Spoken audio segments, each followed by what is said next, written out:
Good evening and good afternoon. Minority concern की तमाम team की जानब से हम अपने तमाम नाजरीन और अपने तमाम मेहमानों को आज के प्रोग्राम में खुश आमदीद कहते हैं। माइनॉरिटी कंसर्न एक डिजिटल मैगजीन है जो पाकिस्तान में अक़लियती इश्यूज पर खबरें शाया करता है। इसके अलावा हम मुख्तलिफ मौज़ूआत पर वीकली वेबिनार्स भी मुनक्कद करते हैं। हमारी आज की गुफ्तगू पाकिस्तान में अक़लियती हुकूक के हवाले से है।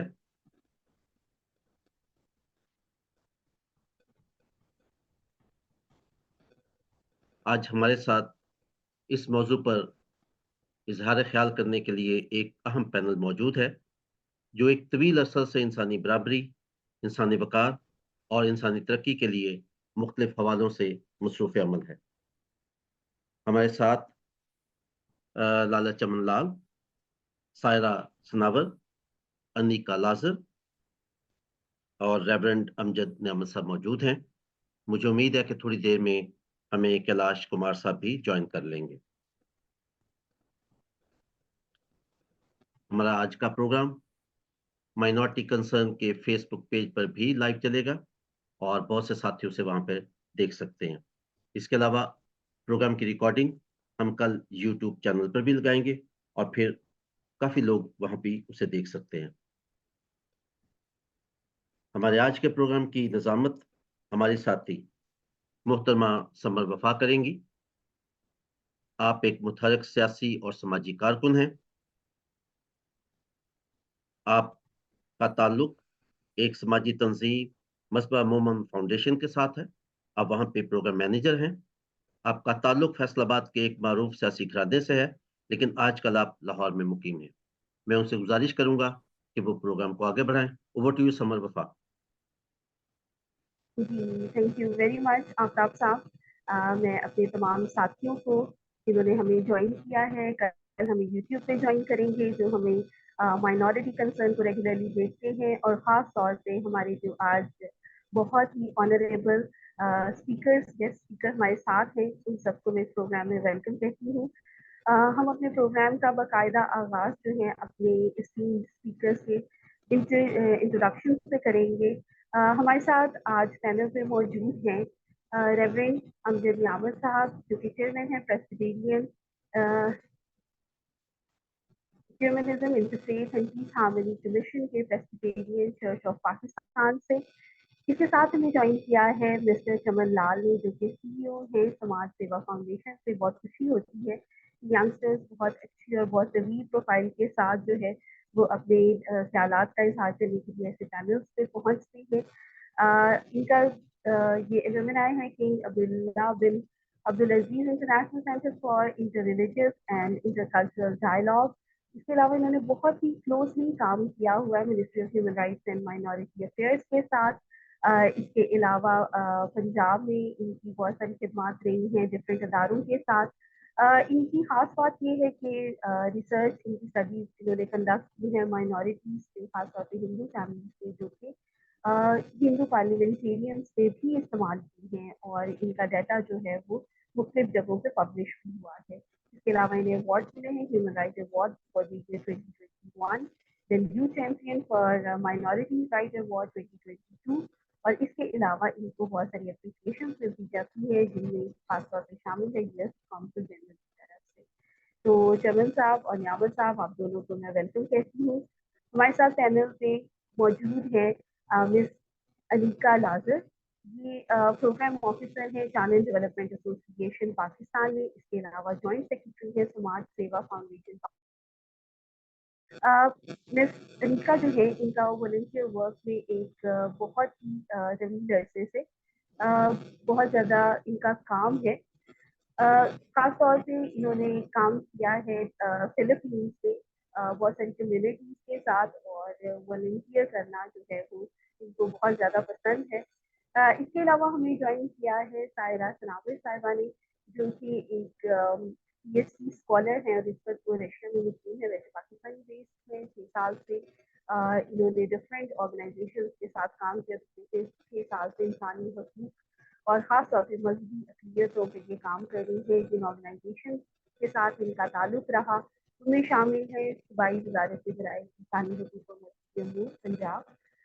इसके अलावा डिस्ट्रिक्ट एडमिनिस्ट्रेशन में इन्होंने Punjab Pakistan centre for social justice के साथ काम किया है, इस्लामिक कम्युनिकेशन के साथ काम किया है, national commission for justice and peace के साथ काम किया है। इसके अलावा ब्रिटिश काउंसिल में काम किया है और बहुत ज़्यादा खुशी हो रही है कि हमारे पैनलिस्ट ऐसे मंजे हुए लोग हैं जो आज अपनी इनपुट देंगे। खास तौर पे इनका कम्युनिटी में बहुत ज़्यादा काम है, तो मैं मिस सायरा को भी, मिस अनीका को भी, उन दोनों को भी वेलकम करती हूँ अपने पैनल पे आज।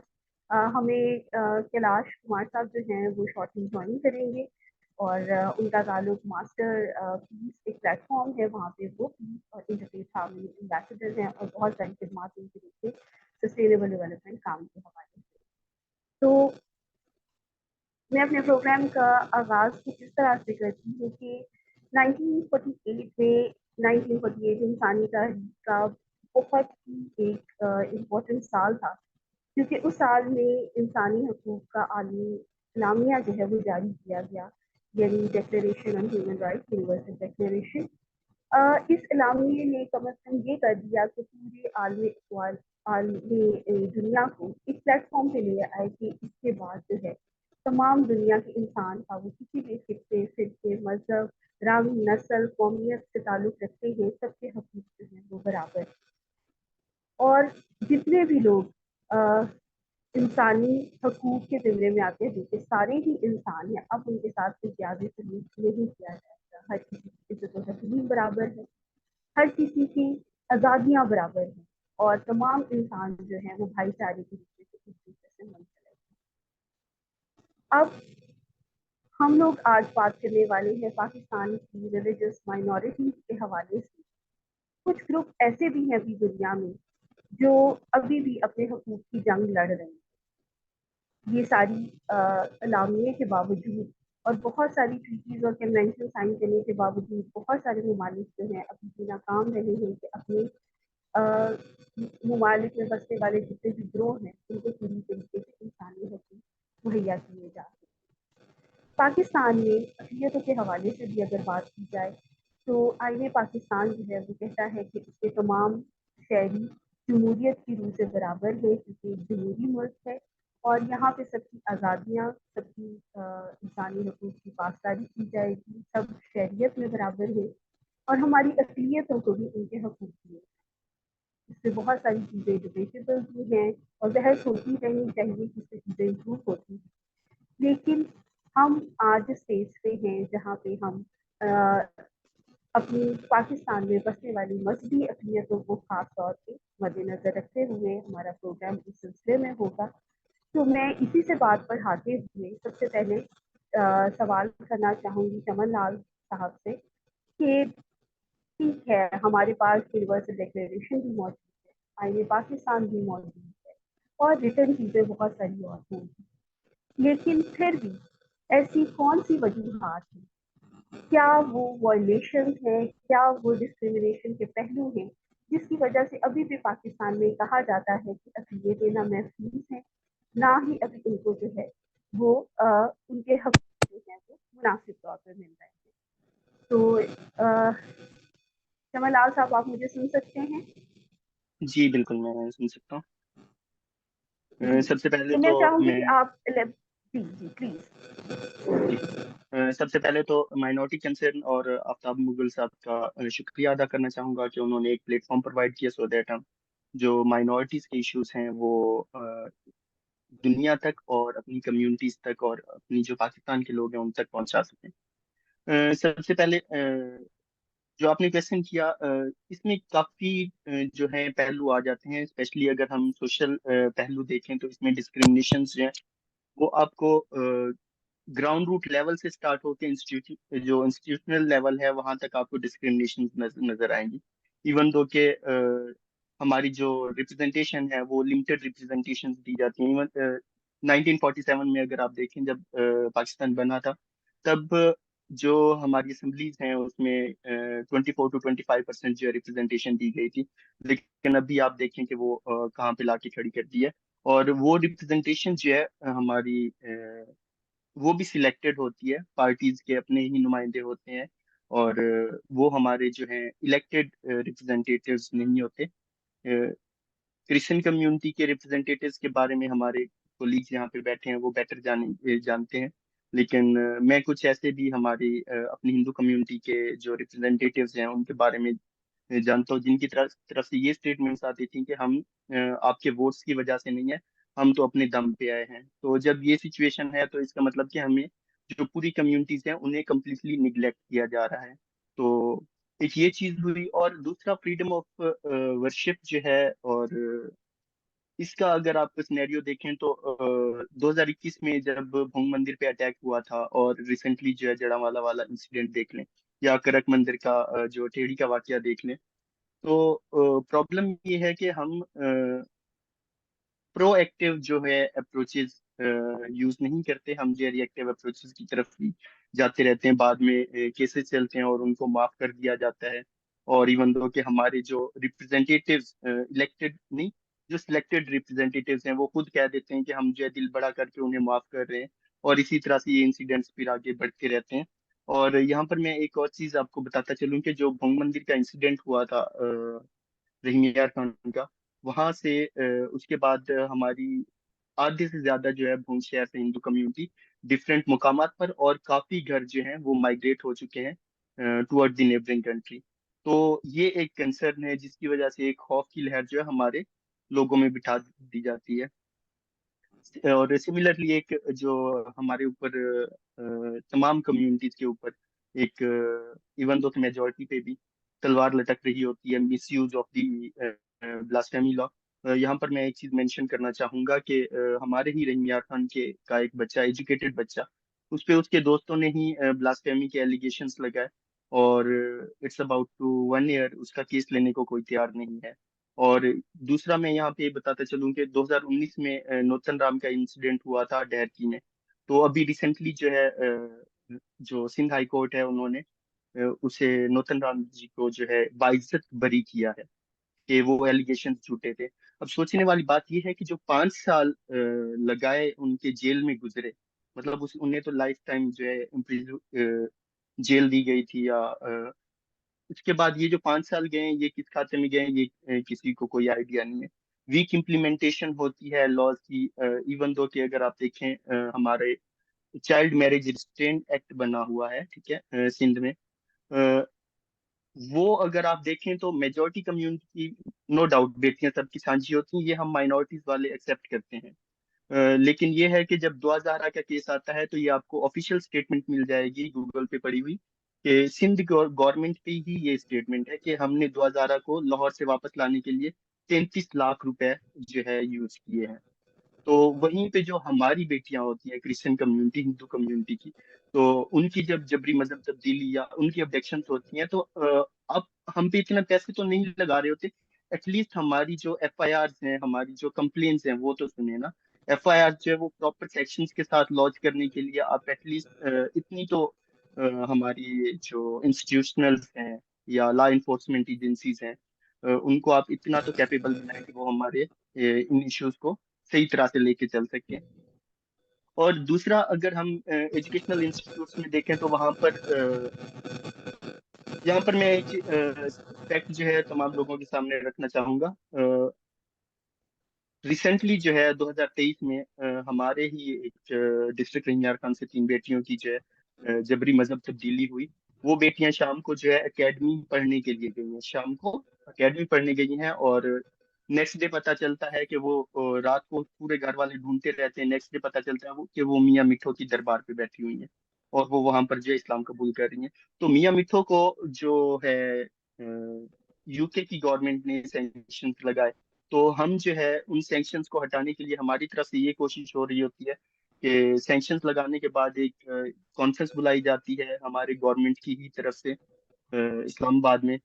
इंटरफेथ का नाम दिया जाता है, और वहां पर उसमें जो है एज अ स्पीकर मियां मिट्टो को बुलाया जाता है, मतलब एक सॉफ्ट इमेज उसका क्रिएट करने की कोशिश की जाती है। जबकि जितनी भी हमारी पॉलिटिकल पार्टीज हैं दे हैव एक्सेप्टेड के, इवन दो अगर आप बिलावल भुट्टो के देखें, इमरान खान को देखें, या बाकी जितनी पॉलिटिकल पार्टीज हैं उन्होंने एक्सेप्ट किया कि जबरी मजहब तब्दीली होती है। तो फिर भी हम जो है एक जो कल्प्रिट है जो इन सारे इश्यूज के पीछे है, हम उसे जो है एज अ हीरो लाने की कोशिश कर रहे होते हैं। और इनटॉलरेंस इतनी है कि हमारे जो बच्चे हैं वो खुल के एक्सप्रेस नहीं कर पा रहे होते कि वो क्या फील कर रहे हैं और उन्होंने क्या बताना है। इवन दो कि अभी सोसाइटल जो इंटॉलरेंस है वो इस लेवल तक, और इवन दो सॉरी टू से मैं यहाँ पे ये भी मेंशन करूंगा कि गवर्नमेंट लेवल पे भी कि अगर आप यहाँ से पाकिस्तान से इंडिया की तरफ अगर वाघा बॉर्डर की तरफ जाए, तो जो लास्ट अंडर पास था उस अंडर पास को नाम दिया गया था जोगिंदर नाथ मंडल का, जोगिंदर नाथ मंडल अंडर पास, ठीक है। लेकिन मैं 2022-2023 में गया हूँ, वहां से वो हटा दिया गया और उसे जो है पेंट कर दिया गया। उसका मतलब कहीं पे कोई नामो निशान नहीं है। वो जस्ट किस लिए, मतलब आप एक नाम भी एक्सेप्ट नहीं कर पा रहे। हम तो चाहते हैं कि एक टॉलरेंट सोसाइटी होनी चाहिए। अभी कल की ही पोस्ट बड़ी वायरल हो रही है, जिसमें मिट्टी में जो है एक हिंदू कम्युनिटी के घर में वो बुलाया गया, इफ्तार करवाया गया मुस्लिम भाइयों को, और उन्हें जो इबादत के लिए सहन दिया गया कि आप ये सहन यूज करें, इबादत करें। तो वी आल्सो एक्सपेक्ट कि कोई मुस्लिम घराने फिर हिंदू कम्युनिटी को इनवाइट करें, घर के अंदर होली सेलिब्रेट करने के लिए कहें, और वहां पर जो है आप इबादत करने की इजाजत दें, सो दैट एक प्रॉपर टॉलरेंट सोसाइटी की तरफ हम बढ़ सके। हमारा एक सबसे जो कंसर्न अभी यहाँ पे फोर्स कन्वर्जन का तो चल रहा है। सर मेरी एज तकरीबन मैं 30 के करीब हूँ। आई स्टिल रिमेम्बर कि जब मैं प्राइमरी लेवल में पढ़ता था, तो जब होली होती थी, अगर 24 को अब हमारी होली होली आ रही है, 25 को हमारी होली मिलन होती है, कम्युनिटी के लोगों के साथ गैदरिंग होती है, तो प्राइमरी स्कूल्स में जब होता था तब भी नेक्स्ट डे हमारे एग्जाम्स हुआ करते थे। मतलब एक जिस दिन हमने होली मिलनी है, हम बच्चे जो है उस वक्त एग्जाम्स देने के लिए जाया करते थे। सर आज ही मुझे वॉइस नोट आया है एक हिंदू कम्युनिटी के बच्चे की तरफ से, और ये कंसर्न हम पहले भी हाईलाइट करते रहे कि 24 को होली है, आपने 24 की तो ऑफिशियल छुट्टी दे दी, लेकिन बच्चों के एग्जाम्स आपने 25 को रख दिए। सुबह सुबह जो बच्चे जा रहे होते हैं वो बाकी बच्चों को देखते हैं कि उनके होली वगैरह वो सेलिब्रेट कर रहे हैं, लेकिन एक बच्चों का जो माइंड सेट है वो बनता जाएगा कि भाई हमारे पेपर क्यों हैं, हम क्यों जा रहे हैं। तो गवर्नमेंट को जब पता है कि हिंदू कम्युनिटी यहाँ पर तकरीबन 80 लाख 8 मिलियन रह रही है, तो उनके लिए होली के दिन कौन सी छुट्टी होनी चाहिए, ये तो एटलीस्ट हमें पता होना चाहिए ना। और दूसरा एक जी, जी जी जी जगह साहब प्लीज गो हैड। तो आपकी नेक्स्ट जो जो है है मेरा हम जी तो नेक्स्ट जो है हमारा मतलब एक हिंदू मैरिज एक्ट जो है वो बनाया गया, लेकिन अभी तक उसके लॉज बन रहे हैं। तो उसमें भी जो कंसल्टेशंस हुई, तो मैंने बाकायदा ज्वाइन की, मैंने वहां पर उन्होंने अब एक्ट में ये चीज रखी हुई है कि अगर कोई हिंदू मैरिड खातून है, वो इस्लाम कबूल कर लेती है और वो चली जाती है मुस्लिम्स की तरफ, तो ये जो है नेक्स्ट जो उसका हस्बैंड पीछे रह गया, उसकी रिस्पॉन्सिबिलिटी है कि वो मैरिज को डिसॉल्व करवाने के लिए जो है रजिस्ट्रार के चक्कर काटता रहे। तो यहाँ पर हमने एक चीज हाईलाइट की कि जो अपनी मर्जी से अपनी विल से जाना चाह रही है वो खुद रजिस्ट्रार के ऑफिस जाए ना, कि मैं इस शादी से रजामंद नहीं हूँ, मैं इस शादी डिसॉल्व करना चाहती हूँ। मतलब एक तो हमारे जो फैमिली जा रही है उसको आप एक पेन दे के जा रहे हैं, उल्टा फिर उसे ऑफिस के चक्कर भी कटवा रहे हैं। और नेक्स्ट जो हमारे ग्रेवयार्ड के इश्यूज काफी आ रहे होते हैं, जिसपे जो है मेजोरिटी कम्युनिटी के कब्जात चल रहे हैं। लैंड के जो है मालकाना हकूक गवर्नमेंट ने दिए हुए हैं, गवर्नमेंट ऑफ पंजाब ने, लेकिन एक बस्ती है रहियार खान में, बस्ती ऑफ बारनी, जहाँ पर वहाँ के जो वडेरे हैं उन्होंने कहा कि आप ये जगह जो है ये हमारी है, हमारे दादा परदादाओं ने खरीदी हुई थी, तो आपको जो है ये हमसे दोबारा परचेज करनी पड़ेगी। तो ये इश्यूज जो हैं ये गवर्नमेंट के सामने आते हैं, लेकिन इस इश्यू को लेके कुछ सालों पहले 2 बसेस भर के इस्लामाबाद गई थी, लेकिन उन्हें वहां से जो है वापस भिजवा दिया गया। तो अभी तक ये मसला हल नहीं हुआ। और non implementation of child marriage restrain act हो गया, शरिया लॉ जो ये कहते हैं शरिया लॉ इम्प्लीमेंट होना चाहिए मेजोरिटी पे, ठीक है। इसका माइनॉरिटी से कोई लेना देना नहीं होना चाहिए। लेकिन इश्यू इज दैट कि जहां पर माइनॉरिटीज की बेटियों की बात आती है, वहां पर ये शरिया लॉ उठा के आगे ला कर देते हैं कि ये तो शरिया के कानून के मुताबिक सब कुछ जायज है। और नेक्स्ट अगर हम देखें सर, अब्डक्शंस के केसेस हो रहे होते हैं सिंध में हमारे। तो इलेक्शन से पहले 3 लोग अबडक्ट हुए थे कच्चे के डाकुओं के थ्रू। 2 मुस्लिम थे और एक ऋतिक कुमार का हमारा हिंदू कम्युनिटी का बंदा था। दोनों जो मुस्लिम कम्युनिटी के बंदे थे वो एग्जैक्ट 1 वीक के अंदर वापस आ गए। ऋतिक कुमार को 1 महीना पूरा जो है टॉर्चर दिया गया। वो अभी लास्ट वीक वापस आया, लेकिन 60 से 70 लाख रुपए दे के वापस आया है। मतलब एक गरीब बंदा जो है अबडक्ट हो जाए तो वो फिर किस साइड पे जाए। सेम सर, रिसेंट अभी आपने लास्ट वीक देखा होगा कि 2 बच्चे गायब हुए थे, तो विद इन 24 आवर्स जो है लॉ इन्फोर्समेंट एजेंसीज ने उन्हें ढूंढ के जो है फैमिली के हवाले कर दिया। हमारी एक बेटी है प्रिया कुमारी, कोई 7 से 8 साल की, वो 2 साल से गायब है। उसका अभी तक कोई अता पता नहीं है सर। यहाँ पर एक चीज मैं हाईलाइट करना चाहूंगा कि रिसेंटली 2023 में जो है 3 तलवार पे सिंध में कराची में हिंदू कम्युनिटी ने बहुत बड़ा प्रोटेस्ट किया। वहां पर जो है जो interior minister of interior Sindh जो है वो आए।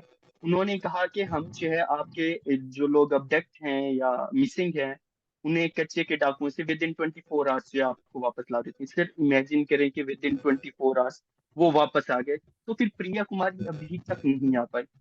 हम ये कहते हैं कि 2000 आपने अगर आप 33 लाख लगा रहे हैं तो हम पे भी लगाया जाना चाहिए। इक्वल सिटीजनशिप की बात हम करते हैं, जहां पर मतलब एक जो डिस्क्रिमिनेटरी एक्शन है वो कॉन्स्टिट्यूशन से ही हमें मिल रहा है। मतलब एक साइड पे हम कहते हैं कि everyone is equal citizen of Pakistan, दूसरी साइड पे हम ये कहते हैं कि सॉरी आप जो है प्राइम मिनिस्टर या प्रेसिडेंट नहीं बन सकते। तो ये एक मेंटेलिटी जो है ऊपर से कॉन्स्टिट्यूशन से या स्टेट की तरफ से हमारी मेजोरिटी कम्युनिटी के माइंडसेट में भी भरी जा रही होती है। और इस जो मेंटेलिटी को ब्रेक करना बहुत जरूरी है। और इसके लिए हमें जस्ट हम सिर्फ ये चाहते हैं जो कायदे आजम का विजन था उसके मुताबिक एटलीस्ट आप माइनॉरिटीज को प्रोटेक्ट करें। जो राइट्स कायदे आजम ने देने की कोशिश की थी एटलीस्ट आप वो ही दे दें, सो दैट हमारी जो कम्युनिटीज हैं वो सेफ फील करें। थैंक यू चमन साहब, आपने बहुत अच्छे से एलेबोरेट किया और हमारे शायद बहुत ज़्यादा तकलीफ से हमारे सामने सारे प्रॉब्लम जो हैं वो खुद ही खुलना शुरू हो गए हैं। मैं पूछना चाहूँगी अनिका लाजर साहिबा से कि कुछ ऐसी चीज़ें हैं जो बहुत हाईलाइट होती हैं और पता चल जाती है जब सोशल मीडिया में बहुत ज़्यादा हाईलाइट है। हमारी जो माइनॉरिटी कम्युनिटी है वो डे टू डे लेवल पे, जैसे हमारे बच्चे स्कूल जाते हैं, कॉलेजेस जाते हैं, वर्क प्लेस है, उसमें आप क्या समझते हैं कि क्या ऐसी वायलेशन हैं जो ग्रास रूट लेवल की डे टू डे बेसिस पे जो है वो फेस की जा रही है? इनका साहिबा। जी, thank you so much for this opportunity. अच्छा, आपने बात की जैसे थोड़ी देर पहले चमन लाल जो डिस्कशन कर रहे थे, मैं उसी को आगे फर्दर अगर लेके जाऊँ, यूडीएचआर की बात करूँ, हमारे कॉन्स्टिट्यूशनल राइट्स की बात करूँ अगर तो हमारा जो एक एलामिया दिया गया उसमें जो है तकरीबन जो है हमारे 30 आर्टिकल्स में से मैंने जो उसमें पढ़ा तो हमारे पास 51 बार जो है हकूक का जिक्र आया है। और इसमें हमारे पास जो आर्टिकल 29 में अगर देखें तो एक ही बार जो है वो फ्राइज की बात की गई है। इसके अलावा हमारे जो कॉन्स्टिट्यूशनल राइट्स हैं उसको प्रोटेक्ट करने के लिए हमारे पास आर्टिकल्स हैं, आर्टिकल 20 है, 25 है, 36, 37, 30, मतलब कि बहुत सारे ऐसे आर्टिकल्स जो हैं हमें मिल रहे हैं जो विद इन द मुस्लिम जो हमारी मेजॉरिटी कम्युनिटी है उनकी जो माइनॉरिटीज हैं उनको कहीं ना कहीं जो है वो डिस्क्रिमिनेट कर रहे हैं, साथ साथ में रिलीजियस माइनॉरिटीज को जो है। आपने जो बात की कि कहाँ पे वायलेशंस हो रही हैं, there is a gap between law and practice, कि हम जो बात लिखी है हमारे कॉन्स्टिट्यूशन में वो हम कहाँ तक इम्प्लीमेंट कर रहे हैं। बात करूँगी हमारी अगर जो कम्युनिटी हमारे स्टूडेंट्स हैं, माइनॉरिटी स्टूडेंट्स जो है वो kind of subject they are subjective discrimination somehow. अगर हम बात करें अपने करिकुलम की, तो वो भी कई दफ़ा मुझे ऐसा लगता है कि वो डिस्क्रिमिनेट कर देता है हमारे स्टूडेंट्स को। किसी हमारी जो बुक्स हैं अगर उसका कॉन्टेक्स्ट अगर आप टेक्स्ट उठा के देखें तो वो कहीं ना कहीं से आपको बहुत ज़्यादा लगेगा कि शायद ये हमारे जो अगर माइनॉरिटी के स्टूडेंट्स इस बुक को पढ़ रहे हैं तो वो खुद को शायद वो अपनी आइडेंटिटी को या वो खुद को क्वेश्चन करना शुरू कर देते हैं। तो हमारा जो करिकुलम है अगर उसमें हम थोड़ी चेंजेस चेंजेस ले आते तो शायद जो आज का हमें जो पाकिस्तान का जो माहौल नजर आता है, जो अनरेस्ट सिचुएशन है पाकिस्तान में, वो शायद कम नजर आता है। हमारे पास अगर हम वायलेशंस की बात कर रहे हैं तो हमारा रिसेंट जो इंसिडेंट अभी चमन ने जिसका जिक्र किया, वो जड़ावाला का इंसिडेंट है। CSC की एक रिपोर्ट मैं पढ़ रही थी, तो वहां पे उन्होंने जिक्र किया हुआ है कि हमारी जो है तकरीबन 23 चर्चेस को जो है अटैक किया गया, 90 हाउसेस को जो है वो डिस्ट्रॉय कर दिए गए हैं वहां पे। और अनफॉर्चुनेटली हमारे जो है तकरीबन 60 जो क्रिश्चियन इंडिविजुअल्स हैं, वो भी जो है इलीगल तौर पे अपने कस्टडी में उनको रखा गया, सरगोदा, फैसलाबाद और जो है वो जड़ावाला की जेल के अंदर। तो ये कुछ ऐसे वायलेशन जो जिनके आपके पास प्रूफ नहीं है, लेकिन बीइंग अ माइनॉरिटी, क्योंकि आप उनको जो है इस वायलेंस और एक्सट्रीमिज्म के माहौल में लेके जा रहे हैं। अभी तक जो हमारी अगर क्रिश्चियन गर्ल्स की बात करें, स्टूडेंट्स की बात करें, अभी हमारी डिस्कशन हो रही थी एक दिन पहले कि रहीमिया खान में जो अबडक्शन हुई थी लड़कियों की, तो उसके बाद से एक ये ट्रेंड शुरू हो गया कि बच्चों को स्कूल भेजना जो है, खासतौर पर यंग गर्ल्स को, वो स्कूल भेजना बंद कर दिया गया है। तो ये जो फोर्स कन्वर्जन के और अबडक्शन के जो केसेस हैं वो बहुत ज़्यादा बढ़ते जा रहे हैं। इसका मैं अगर कुछ डाटा अगर आपके साथ शेयर कर दूं, तो हमारे पास जो है 2023 के अंदर ही हमारे पास 136 केसेस जो है वो रिपोर्टेड हैं, जिसमें 110 केसेस जो हैं वो हिंदू बच्चियों के हैं, और हमारे पास जो 26 जो केसेस हैं वो क्रिश्चियन गर्ल्स के हैं। तो अगर एक साल के अंदर इतनी अबडक्शंस और जो फोर्स कन्वर्शंस हो रही हैं, तो मेरे ख्याल में माइनॉरिटीज के अंदर जो है वो एक ऐसी अनरेस्ट की वो सिचुएशन पैदा हो चुकी है कि वो अपनी बच्चियों को स्कूल भेजने से उनका जो एक बेसिक राइट है, जो कॉन्स्टिट्यूशनल राइट है हमें कि आप जो है अपनी एजुकेशन जो हर एक का राइट है, तो वो इस सिचुएशन के अंदर इतना डर गए हैं कि वो अपनी बच्चियों को स्कूल भेजना नहीं चाह रहे हैं। ठीक है। तो अभी ये जो है हमारे पास कुछ केसेस जो है चर्चिस के 2023 के अंदर जो है हमारे कितनी चर्चिस पे अटैक किया गया, रिलीजियस जो प्लेसेस हैं। तो इसमें जिक्र करना चाहूंगी हमारे एक जो है कम्युनिटी जो अहमदीस हैं, उनके जो रिलीजियस प्लेसेस हैं उनको हिट किया गया। इसके अलावा हमारे चर्चिस को जो है वो हिट किया गया है, अटैक किया गया है। 2 टेम्पल्स थे और एक जो है वो गुरुद्वारा जो है। तो ये एक सिचुएशन हमने ऐसी क्रिएट कर दी है, खासतौर पर अपने स्टूडेंट्स के लिए, कि वो अपने आप को सेफ फील नहीं कर रहे हैं स्कूल्स के अंदर, एजुकेशनल इंस्टीट्यूशंस के अंदर। और मुझे ये बात बहुत ज़्यादा कई दफ़ा परेशान कुन भी लगती है कि हमारी जो है एजुकेशनल इंस्टीट्यूशंस एक ऐसी जगह है जहाँ पे हम इस चीज़ को कम करने के लिए इस्तेमाल कर सकते हैं। ये वो जगह है जहाँ पे हम अपने माइंड को, अपने जहनों को, आने वाली नस्लों के जहनों को तैयार करते हैं। तो अगर हम वहाँ पे जाके ही वहीं के उन्हीं बच्चों को जो है रिलीजन की बेस पे डिस्क्रिमिनेट कर रहे हैं, वहीं पे वो बीज जो है उनके अंदर वो बोया जा रहा है, तो आप कैसे एक्सपेक्ट कर सकते हैं कि हमारी आने वाली नस्लें जो है, जो पाकिस्तान का मुस्तकबिल है, अगले जो है साल, अब मुस्तकबिल इन्हीं के हाथों में आना है, तो वो कैसा एक मुस्तकबिल क्रिएट कर सकेंगे इस माइंडसेट के साथ।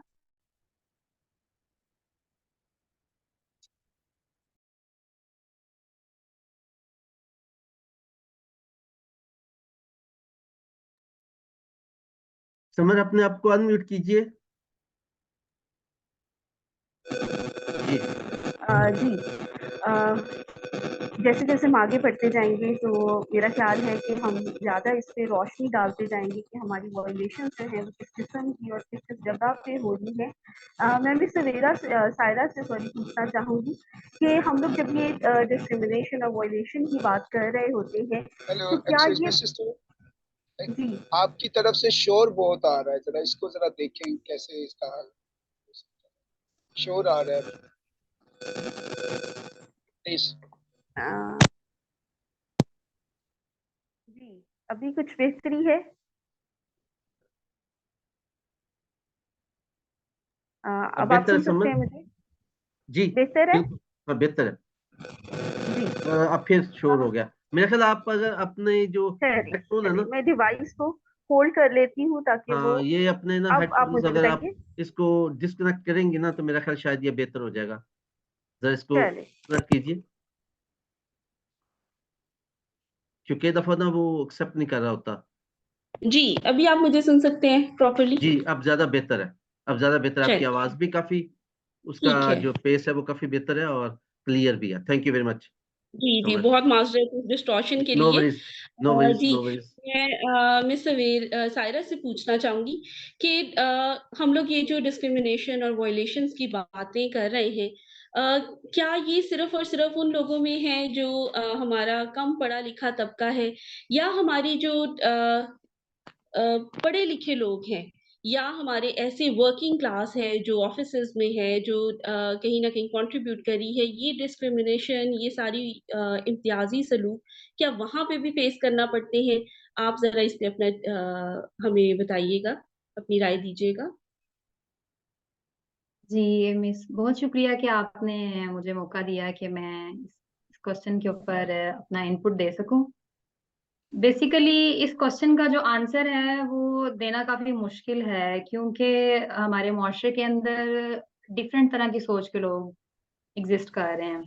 उसमें हमारे पास पढ़े लिखे, अनपढ़ और मदरसा से ताल्लुक रखने वाले लोग और कम पढ़े लिखे लोग शामिल हैं।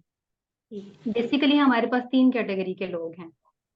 जो अनपढ़ लोग होते हैं वो क्या करते हैं कि जब भी हमारी कम्युनिटी के अंदर कोई प्रॉब्लम क्रिएट होती है तो उनमें जो कुव्वत बर्दाश्त होती है वो बहुत ज्यादा कम होती है। वो हर एक छोटे छोटे केसेस को लेके वो हाइपर हो जाते हैं, वो बर्दाश्त नहीं कर सकते, शिद्दत पसंद होते हैं। वो चाहते हैं कि जो ये जो मामला हुआ है उसको फैलाया जाए, डिफरेंट लोगों तक इस बात को पहुंचाया जाए। उसको प्रॉपर तरीके से समझते नहीं है, जस्ट उसको फैलाने की कोशिश करते हैं। ये कम कम पढ़े लिखे लोगों के अंदर ये बात होती है। नेगेटिविटी उनके अंदर बहुत ज्यादा होती है, वो नेगेटिविटी को प्रोवोक कर रहे होते हैं। और इसी तरीके से हमारी जो सोसाइटीज हैं वो मिनॉरिटीज के बारे में भी पॉजिटिव नहीं है। सॉरी टू से मैं गलत हो सकती हूँ, लेकिन मेरी सोच के मुताबिक जो हमारी सोसाइटीज हैं वो मिनॉरिटीज को पॉजिटिवली लेके नहीं चलती। कोई भी प्रॉब्लम क्रिएट होती है तो उसको बढ़ा चढ़ा के दिखाया जाता है, उसको सपोर्ट नहीं किया जाता, उसका कोई साथ नहीं दिया जाता कि अगर मिनॉरिटी के साथ कोई ऐसा मसला खड़ा हो गया, बजाय हम उनका साथ दें, बजाय हम उसको इस मसले से निकालें, बल्कि उसको बढ़ा चढ़ा के दिखाया जा रहा होता है। ये अनपढ़ अनपढ़ लोग होते हैं जो ये मसले मसाइल लेके चल रहे होते हैं। जो पढ़े लिखे लोग हैं उनमें भी 2 तरह के लोग होते हैं। एक कंजर्वेटिव माइंडसेट के लोग होते हैं और एक लिबरल माइंडसेट के लोग होते हैं। जो कंजर्वेटिव माइंडसेट के लोग होते हैं ये भी नेगेटिव सोच रखते हैं। नेगेटिव सोच होने की वजह से ये मिनॉरिटी राइट के ऊपर काम नहीं करते, ये मसावी हकूक लोगों को देना पसंद नहीं करते, बल्कि ये चाहते हैं, ऐसे लोगों की ये तलाश करते हैं जो कि मुआशरे के अंदर इंतशार फैलाएं, जो कि मुआशरे के अंदर डिस्टर्बेंस फैलाएं। ये इन लोगों को प्रोवोक करने में अपना अहम किरदार अदा करते हैं। जो ये कंजर्वेटिव माइंडसेट के लोग होते हैं वो माशरे में अमन और सलामती चाहते नहीं है, वो चाहते हैं कि लड़ाई झगड़े रहें। जैसे हम ये तौहीने मजहब का ही इसी की एग्जांपल ले लेते हैं। अगर किसी ने तौहीने मजहब किया भी है या नहीं भी किया, लेकिन क्या होता है कि ये लोग एकदम से ये चीज फैलाना शुरू कर देते हैं कि नहीं जी, इसने मजहब की तौहीन की है, इसको पकड़ा जाए, इसके साथ जबर किया जाए, इसके साथ तशद्दुद किया जाए, इसने ही ऐसा काम किया है। हालांकि वो पढ़ा लिखा है, लेकिन वो अपनी सोच, नेगेटिव सोच होने की वजह से उसको वो प्रॉपर तरीके से पढ़े लिखे अंदाज में उसको सॉल्व नहीं करेगा, उसको वो नेगेटिव वे में ही लेके जाएगा कि ये ऐसा हुआ है। उसकी जांच पड़ताल प्रॉपर तरीके से नहीं की जाती। इसी तरीके से हमारे पास लिबरल माइंडसेट के कुछ लोग हैं। लिबरल माइंडसेट का ताल्लुक पढ़े लिखे तबके से ही है। ये जो तबका है ये पॉजिटिव सोच रखता है। पॉजिटिव सोच होने की वजह से वो मुआशरे के अंदर पॉजिटिविटी लेके आता है। अगर कोई मसला आ भी गया है तो उसने उसको सुलझाने की कोशिश करनी है, उसने उसके सॉल्यूशंस की तरफ जाना है, ना कि उसको नेगेटिविटी की तरफ लेके जाना है। अभी जैसे कि जड़ावाला में ये वाकया हुआ था और हमारे बहुत से चर्चेज जलाए गए, हमारी बहुत से दूसरे मज़ाहिब जो हमारे हमारे साथी हैं, मिनॉरिटीज से जो ताल्लुक रखते हैं, उन सबके साथ जबर किया गया, चर्चेज जलाए गए, लोगों को बेघर किया गया। इस सब में पढ़े लिखों का भी हाथ था। तो जो लिबरल माइंडसेट के लोग हैं वो हमें सपोर्ट करते हैं। ये मेरी एक जनरल ऑब्जर्वेशन है। जो आजकल ये वाकयात हो रहे हैं उनको देखते हुए मेरी जनरल ऑब्जर्वेशन है। हर एक का अपना पॉइंट ऑफ व्यू इस बारे में हो सकता जी, बिल्कुल ठीक। अच्छा, हमें कैलाश कुमार साहब ने जॉइन किया है, मैं उनको वेलकम कहती हूँ। और सर आपका हम इंट्रोडक्शन जो है अपने प्रोग्राम के शुरू में करवा चुके हैं, आप मुझे सुन सकते हैं? Yes, I can hear you. I'm very sorry that I've joined you a little late. Reason ये था कि कुछ ना घर में हमारी सिखिज्म की कुछ रिलीजियस सेरेमनी है आज, तो जी। उसके लिए थोड़ा सा हम लोग बिजी हैं. That's why I asked you to give me a little time earlier. जी सर, कि बस जिसमें आपके हम मैं चंद देंगे ताकि आपकी हम वैल्यूएबल इनपुट ले सकें। मिस सायरा ने बहुत अच्छे तरीके से हमारी और इनपुट में इजाफा किया है। तो हम लोग बात कर रहे थे वॉयलेशंस के हवाले से कि माइनॉरिटी कम्युनिटी जो है वो किस किस किस्म की वॉयलेशंस पाकिस्तान में जो है वो फेस कर रही हैं। सर मेरा आपसे ये क्वेश्चन होगा कि हम लोग ये देखते हैं कि कुछ लोग कहते हैं कि अच्छा भी आप तो फलां मज़हब को कहते हैं, आप तो बड़ी वीआईपी किस्म की माइनॉरिटी हैं, आपके साथ चलें कम से कम ये तो नहीं ना होता। ठीक है, अभी हमने रिसेंटली देखा है कि अहमदी कम्युनिटी उनके ग्रेवयार्ड तक पहुँच गए और वहाँ से इवन कब्रों को भी नुकसान पहुँचाया गया। या क्या आप समझते हैं कि ये जो डिस्क्रिमिनेशन है या ये इम्तियाज़ी सलूक जो है, इसमें भी दर्जाबंदी इसमें भी देखिए, है। इसमें भी जो है वो ये किया जा रहा है कि किसी किसी के लिए तो वो कहते हैं ना कि ज़रा कम हाथ रखा जाता है और किसी को तो बस बिल्कुल इंसान समझा ही नहीं जाता। तो क्या ये माइनॉरिटीज़ को इस तरह की डिस्क्रिमिनेशन में भी दर्जाबंदी जो है वो फेस करनी पड़ रही है? अच्छा, फर्स्ट ऑफ ऑल मैं सबको सत श्री अकाल, वेरी गुड इवनिंग मेरी तरफ से. देखिए, पाकिस्तान को बने हुए एक क्वेश्चन है आप सबके लिए. पाकिस्तान को बने हुए कितने ईयर्स हो गए? 75 ईयर्स हो गए. और जी। 75 ईयर्स से जब से पाकिस्तान बना है, we are discussing the same problem straight away from last 75 years and the problems are the same. अच्छा, उसके बाद हम आगे बढ़ते हैं कि अगर इस चीज को हम देखें तो minorities, when we are talking about the minorities, जब आप अपने आप को मिनॉरिटी कहलाओगे तो हम ऐसे ही मिनॉरिटी में धकेल दिए जाएंगे. ठीक है. रही प्रॉब्लम्स की बात, क्योंकि मैं बिल्कुल ये मत सोचिए कि मैं नेगेटिव बातें करूंगा, मैं दोनों पॉजिटिवली सारी चीजों को लूंगा जब तक जो डिस्कस हुआ है. ठीक है. उसमें ये सबसे अहम बात ये है कि आप ये देखिए कि अपना इन 75 ईयर्स में मेरी नजर में वो तमाम लोग मिनॉरिटीज हैं जिनके जो के प्रॉब्लम्स का शिकार हैं, चाहे वो कोई भी रिलीजन से ताल्लुक रखते हों. और आपकी ये बात बजा है, क्योंकि हम लोग पाकिस्तान के अंदर सबसे बड़ा जो प्रॉब्लम है हमारा वो ये हैगा कि अमीरों को फोकियत हासिल है गरीबों के ऊपर. ठीक है. जहां तक आपने तरजीह देने की बात करी, बिल्कुल ऐसा ही है कि कुछ मिनॉरिटीज को बहुत ज्यादा अच्छी तरजीह दी जाती है. अगेन द वर्ड मिनॉरिटी, हमने खुद अपने आप को मिनॉरिटी कहलवा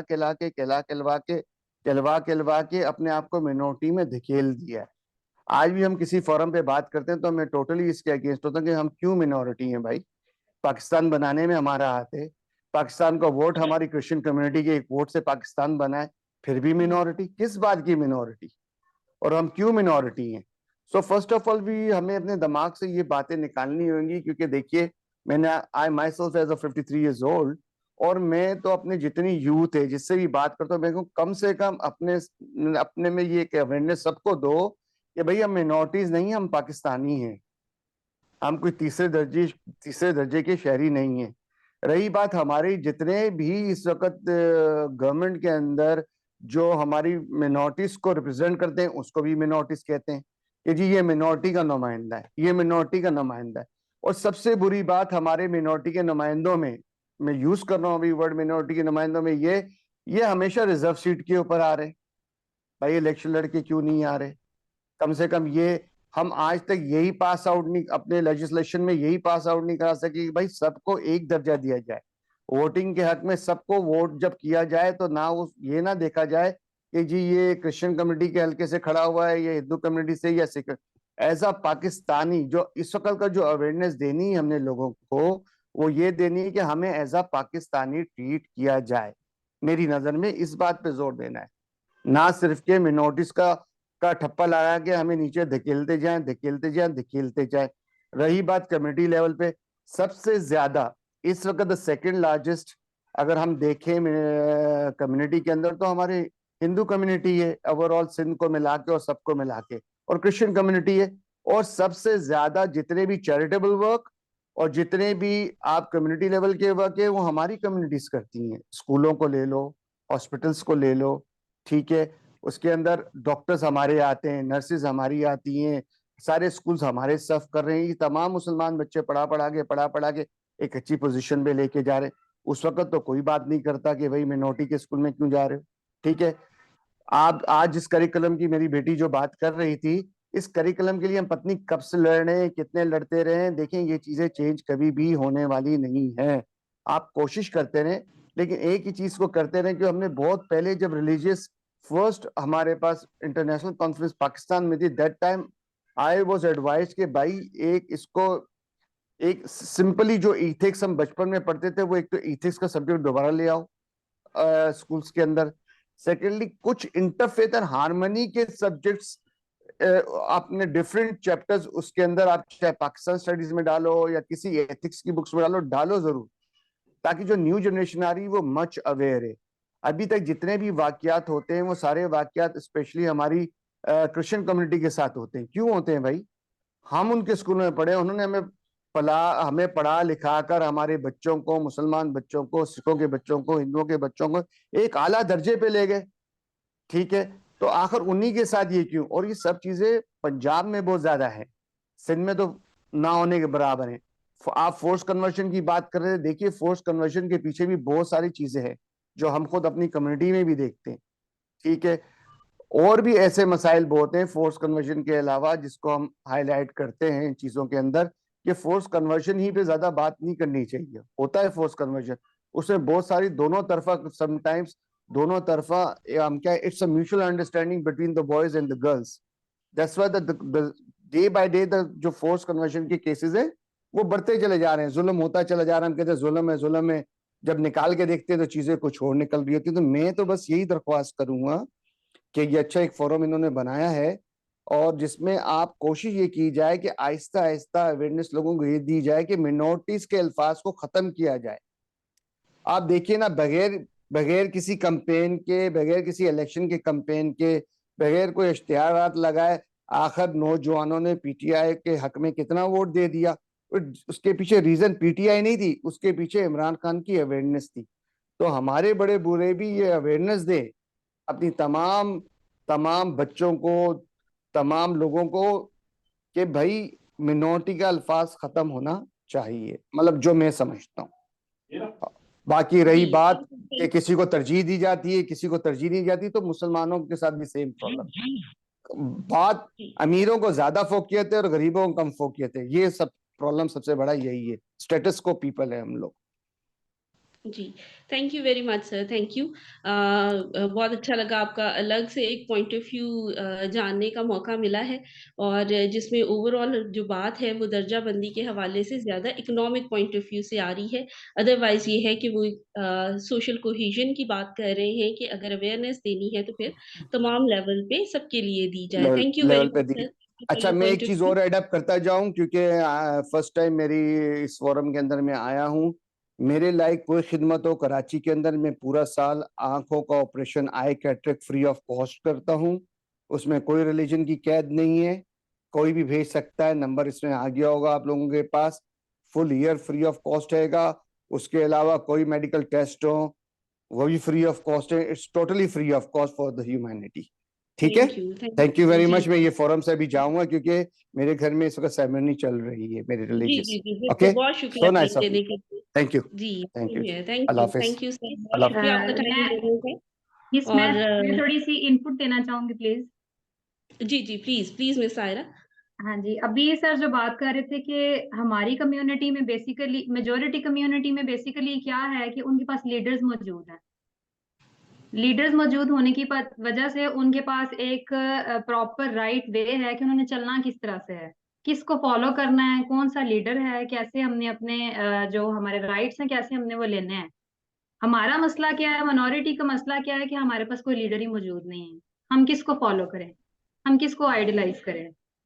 जी, हमारे पास निसार फाइनलाइजेशन के लिए चर्चा है। दरअसल ये है कि उनका एक डिफरेंट पॉइंट ऑफ व्यू था जिसमें बहुत सारे लोग इत्तेफ़ाक कर सकते हैं, कुछ इख्तलाफ कर सकते हैं। जैसे-जैसे हम प्रोग्राम में इसमें मज़ीद बहस करेंगे, मैं आपको इसका मौका दूँगी लाज़मी। हमारे साथ थैंक यू वेरी मच। हमारे साथ जो हैं वो अमजद नियामत साहब भी हैं। इनका बहुत ज़्यादा वसी तजर्बा है क्योंकि ये रिलीजियस प्लेटफ़ॉर्म से हमें रिप्रेज़ेंट कर रहे हैं। तो मैं अभी जाना चाहूँगी अमजद नियामत साहब की तरफ कि आप मुझे सुन सकते हैं? जी जी, मैं सुन रहा हूँ आप। जी, बिल्कुल, बिल्कुल। अच्छा ऐसे होता है कि जब कोई इंसिडेंट होता है या कोई ऐसा वाक़या होता है माइनॉरिटी कम्युनिटी के साथ तो फर्स्ट हैंड जो है वो रिलिजियस रिप्रेज़ेंटेशन जो है वो सामने आती है। हालाँकि हम जो प्रॉपर चैनल है वो पॉलिटिकल रिप्रेज़ेंटेशन का या बाकी सबका होना चाहिए लेकिन एक बहुत अहम किरदार रहता है हमेशा से ही रिलिजियस रिप्रेज़ेंटेशन का। सर मैं आपसे ये पूछना चाहूँगी कि आप क्या महसूस करते हैं जब एक इंसिडेंट हो जाता है? तो एक क्या सेंटिमेंट होता है स्टेट का ख़ास तौर पे उन लोगों की तरफ जिनके साथ ये वाक़या हुआ होता है? क्या सिर्फ़ ऊपर-ऊपर से ही सिर्फ़ वो एक कहते हैं मरहम पट्टी रखने की कोशिश की जा रही होती है? या हमारी स्टेट इसके लिए जैसे-जैसे वक़्त गुज़रा है, थोड़ी-सी सीरियस हुई है या उसमें थोड़े-से उसका सेंटिमेंट चेंज हुआ है माइनॉरिटी के लिए कि इनको सीरियस लेना है? या आप कैसे देखते हैं कि ओवरऑल वो मॉब के प्रेशर में होते हैं? आपका क्या पॉइंट ऑफ व्यू है? कि सबसे पहले तो मैं खुदा का शुक्र अदा करता हूँ जिसने हम सबों को इस खूबसूरत और अहम तरीन मौजू पर इस प्लेटफॉर्म के जरिए इकट्ठा किया है। मैं शुक्रगुजार हूँ मिनॉरिटी कंसर्न का, उनकी सारी टीम का और खासतौर पर अपने प्यारे भाई आफ्ताब मुगल साहब का और आपका जो होस्ट कर रहे हैं और तमाम पैनलिस्ट का। बहुत सारी बातें हमारे बहुत सारे दोस्तों ने की हैं। ये सब उनका उनका ज़ाती एक्सपीरियंस है, मुशाहिदा है, इल्म है, खराज तहसीन है। लेकिन कुछ कुछ बातों में जो है वो अपनी राय भी मैं भी रखता हूँ। सबसे पहले ये बात ये है कि ये बिलाशुबा इसमें कोई दूसरी राय नहीं है कि पाकिस्तान में बसने वाली तमाम लोग बराबर के शहरी हैं और कोई मिनॉरिटी नहीं है। हम रिलीजियस मिनॉरिटी हैं। इस बात को मैं क्लास साहब के साथ इत्तेफाक करता हूँ। आपने भी कहा लेकिन क्लास साहब चूंकि लेट आए थे इसलिए उनको शायद नहीं, लेकिन हमें इस पे अवेयरनेस देनी चाहिए कि हम रिलीजियस मिनॉरिटी हैं, हम लेकिन बराबर के पाकिस्तानी हैं। अच्छा, जहाँ तक मसाइल की बात है और मसाइल कहाँ से आते हैं, मैं समझता हूँ कि पाकिस्तान में अच्छे लोग भी हैं और इंतहा पसंद भी हैं और बहुत ज्यादा हैं। और यहाँ पर अमीर गरीब का एक तबका है और उसके बाद जो बासर और अमीर लोग हैं या बाइख्तियार लोग हैं वो रिलीजियस मिनॉरिटी के साथ जो है वो फर्क किस्म का जो है वो रवैया जो है वो रखते हैं, उनके साथ सलूक करते हैं और उनको फर्क नज़र से सोचते हैं और देखते हैं और उनके मसाइल को भी फर्क नीयत से देखते हैं, जो मेरी ऑब्जर्वेशन हैं। बहुत थोड़े लोग हैं जो सबको प्यार करते हैं, चाहे उनका ताल्लुक, ये मैं मेजोरिटी कम्युनिटी के ताल्लुक से बात कर रहा हूँ, उनका ताल्लुक किसी भी मजहब के साथ हो। अच्छा, पाकिस्तान हमारे कुछ दोस्त ये कहते हैं कि पाकिस्तान मजहबी अक़लियतों के लिए जन्नत है। ये बिल्कुल सरासर सबसे बड़ा झूठ है और पाकिस्तान में मजहबी अक़लियतों के लिए जो है वो रहना बहुत मुश्किल है। यहाँ पर गरीब लोगों के लिए रहना भी बहुत मुश्किल है। यहाँ पे बेसहारा लोगों के लिए रहना भी बहुत मुश्किल है। और यहाँ पर कुछ समझ नहीं आती, कोई भी शख्स जो है वो किसी भी वक्त किसी भी मुश्किल में आ सकता है। ये एक एक मुसम्मा हकीकत है। और रिसेंटली इचरा का वाक़या, जो एक खातून जो लिबास तन थी, उस पर अरबी खताती लिखी हुई थी, लेकिन आप जानते हैं वो तो शुक्र हो उस औरत का, वो चूंकि मुसलमान थी बच गई। अगर किसी और मजहब के साथ से उसका ताल्लुक होता तो उसका नतीजा फर्क होता और उसका बनना भी कुछ नहीं था। और हाँ जी, हाँ जी। लेकिन हम शुक्रगुजार हैं कि क्रिश्चियन नौजवान ने उसकी पहले जान बचाई, फिर एएसपी साहिबा भी वहां पे पहुंच गई और उस बहन को जो है वो रेस्क्यू करवाया गया। अच्छा, जहां तक अब आपका सवाल है कि जब भी कोई वाकया होता है तो मजहबी जो है वो रिलीजियस लीडरशिप जो है वो सामने आती है। अभी एक हमारे पैनलिस्ट दोस्त हमारी बहन के कह रही थी कि हमारे पास लीडर कोई नहीं है। हैरत है, लीडर या तो मजहबी होता है या पॉलिटिकल होता है, और हमारे पास दोनों हैं। हम हमारा अलमिया ये है कि हम ना तो मजहबी लीडर्स को लीडर तस्लीम करते हैं, ना फॉलो करते हैं, और ना पॉलिटिकल लीडर्स को फॉलो करते हैं और मानते हैं। और हम हर कोई अपनी अपनी कैपेसिटी में अपने आप को उनसे बड़ा लीडर जो है वो समझता है, जो मैं समझता हूँ कि ये बात दुरुस्त नहीं है। हमें खुदा ने सबको एबिलिटी जरूर दी है, लेकिन जिस मुकाम पर अगर कोई एक बिशप साहब है, उस पे मैं नहीं पहुंच सकता। शायद कुछ अरसा लगेगा, लेकिन मैं नहीं पहुंच सकता। अगर कोई सेनेटर है, तो मैं पॉलिटिकल अगर वर्कर हूं तो शायद मैं चंद साल मेहनत करने के बाद सेनेटर बन सकता हूं, लेकिन जो इस वक्त जिस पोजीशन पर कोई सेनेटर है, एमपी है, एमएनए है, मैं उस पोजीशन पे नहीं फिलहाल हूं। लिहाजा जो भी हैं, जिस भी हैसियत में हैं, हमें उनकी उनकी मुआवनत करनी चाहिए। ये बात दुरुस्त है कि मैं अपने जो रिलीजियस हमारे जो मजहबी नुमाइंदे हैं वो सिलेक्शन के जरिए आते हैं, लेकिन वो बेचारे इससे भी परेशान रहते हैं कि जी हमें सिलेक्टर सिलेक्टर कहते रहते हैं, हमें तो वो ऑन ही नहीं करते। अब ये मसला उनका भी है, पॉलिटिकल पार्टीज का भी है, और हमारे कुछ लोगों का भी है जो इस पे बात नहीं करते। हमें इस पे जो है वो अपना जो है वो मिल बैठ के राहे अमल तय करना चाहिए। पॉलिटिकल लीडरशिप के साथ जो मेजोरिटी कम्युनिटी की पार्टी है उनसे मिलना चाहिए, उनके हेड से मिलना चाहिए, सुप्रीम कोर्ट के पास जाना चाहिए, इलेक्शन कमीशन के पास जाना चाहिए। अच्छा, अलमिया यह है कि इन जगहों पर बहुत सारे लोग जा चुके हैं, जय सालक साहब जा चुके हैं, फैसला भी हुआ है, लेकिन पता नहीं फिर भी लोग हमें हमें हमारे राइट देने में पता नहीं सुस्ती क्यों करते हैं। अच्छा, इसमें इसमें मैं बिला खौफ खतर ये कहना चाहता हूँ कि जब भी कोई मसला होता है तो चाहिए ये कि हमारी जो रिलीजियस लीडरशिप और पॉलिटिकल लीडरशिप, इनको पहले बैठ के होमवर्क करके मिल के राहे अमल बना के मामलात को आगे जाने इकट्ठा लेकर चलने की जरूरत है। लेकिन अलमिया ये है, इसमें दोनों तरफ से फॉल्ट है, पॉलिटिकल लीडरशिप भी और रिलीजियस। हम सारे बड़े बड़े लोगों के साथ मिलना बैठना मीटिंग्स करना फोटो बनाना के चक्कर में पड़े रहते हैं। अब जड़ामाला की बात सुन लें। जड़ामाला का जो वाकया हुआ, एक ही दिन में 25 चर्चेस 30 चर्चेस जो है वो जला दिए गए, और ये कई घंटों तक जो है वो वहां के इंतहा पसंद शर पसंद मुनाफिक लोग जो है वो करते रहे, और पुलिस उनके उनको प्रोटेक्ट करती रही। पुलिस उनको उनको रोकने में मुकम्मल नाकाम रही। पुलिस उनका तमाशा देखती रही। पुलिस इस इंतजार में रही कि वो अपना मनमानी से चर्चेस जला दें, घरों को लूट लें, लड़कियों जो है वो बच्चों को खौफ की हालत में वो भागें। ये सारा कुछ जो है वो पुलिस देखती रही। सो पुलिस, मैं समझता हूँ कि वहां पर हमारी रिलीजियस लीडरशिप को या पॉलिटिकल लीडरशिप को फौरन ये मुतालबा करना चाहिए था कि एसएचओ डीएसपी और एसएचएसपी और एसएसपी जड़ामाला को फौरन सस्पेंड करना चाहिए और उनको शामिल तफ्तीश करना चाहिए। फिर उसके बाद आगे चलते हैं। आईजी साहब जब उसका विजिट करते हैं तो जो है वो जो शरपसंद शख्स जो है वहां पर, वो आईजी साहब के पास खड़ा होता है, उसके साथ खड़ा होता है, और इस पे सोशल मीडिया पे लोगों ने बात भी किया। आईजी साहब ने आज तक इसका जवाब नहीं दिया।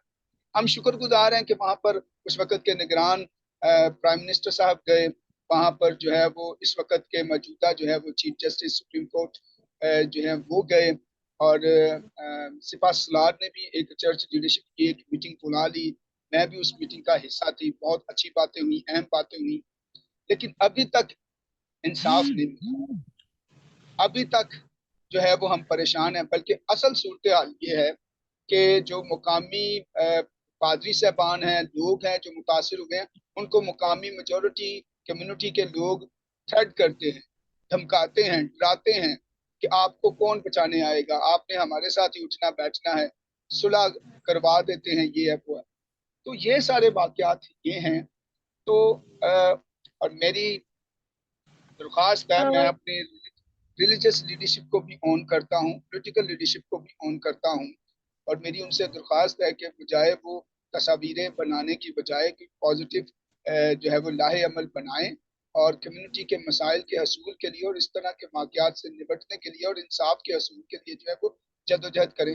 अब देखें जड़ेमाला का वाकया जो है वो दम तोड़ता हुआ नजर आ रहा है। लोग सर मैं इसमें ना, क्योंकि हम सॉरी मैं आपकी बात काट रही हूँ, क्योंकि हम लोग अभी रिकमेंडेशन पे भी इसके बाद जाने वाले हैं। आप बहुत अच्छी बात कर रहे हैं कि आप साथ साथ हमें रिकमेंड भी कर रहे हैं, हमें गाइडेंस भी दे रहे हैं कि किस हवाले से जो लीडरशिप है उसको साथ बैठना चाहिए। मैं यही गुजारिश करूंगी कि आप जब अपनी बात को रैप अप करें तो उसमें हमें रिकमेंडेशन भी बताएं। अभी आपने भी कहा कि और जो पॉलिटिकल लीडरशिप है इकट्ठे बैठे और इकट्ठे लाएमल बनाए। तो इस हवाले से अगर आप मजीद बात करना चाहते हैं तो उसको रिकमेंडेशन की शक्ल में भी फिर हमें बताइए। ओके ओके ठीक है। अच्छा, एक दो और बात मैं करना चाहता हूँ। फोर्थ कन्वर्जन की बात हुई है अभी रिसेंटली 10-15 दिन के दरमियान फैसलाबाद में 2 वाकयात। मरीद के में एक वाकया हुआ, छोटी बच्चियां 8-8 10-10 साल की स्कूल जाती हैं और वो किसी की बुरी नज़र का शिकार हो जाती हैं और उनको वो पकड़ के ले जाते हैं, जबरन इस्लाम मजहब तब्दील करवाते हैं। और हमारी स्टेट, हमारे इदारे, कानून नाफिज करने वाले इदारे वो इनको पकड़ते नहीं हैं और जो है वो ये वाकयात थमने का नाम नहीं ले रहे। सो बेशुमार इश्यूज हैं जो दोस्तों ने किए हैं। सो मेरी यही जी, आगे मैं मजीद फिर बातचीत करूंगा, लेकिन खुदा करे हमारे मुल्क पर रहम करे और हम एक मुस्बत चेहरा जो है वो पाकिस्तान का दुनिया को दिखाने और पाकिस्तान में अमन कायम करने के लिए अपना अपना हिस्सा अदा करें। जी बहुत शुक्रिया, बहुत शुक्रिया अमजद साहब। अच्छा मैं वापस जाऊंगी मिस अनीका की तरफ, और मैं एक बहुत ही क्विक नोट पे आप हमें ये बताइएगा कि आजकल सोशल मीडिया का दौर है, कोई भी आप तहरीक चलाएंगे, कोई भी आप बात करेंगे तो वो एकदम से बहुत सारे लोगों तक पहुंचाई जा सकती है। तो जब हम कोई पॉजिटिव चीज करना चाह रहे हैं कि हमारा एक लाइजन, एक सोशल कोहेजन, एक इंटरफेथ हार्मनी, इस तरह की चीजें प्रमोट हो और हमारी आवाज जो है वो आगे तक पहुंचे, तो मैं आपसे पूछना चाहूंगी कि आप हमें रेकमेंड करें, रिकमेंडेशन की शक्ल में बताएं कि किस तरीके से जो है वो हम इस मसले को जो हमारा माइनॉरिटीज की तरफ ये वॉयलेशन है उसको हम सोशल मीडिया के थ्रू किस तरह से टैकल करें या वो कैसे कंट्रीब्यूट करेगा। रिकमेंडेशन की शक्ल में काइंडली बताइएगा। जी मिस अनीका।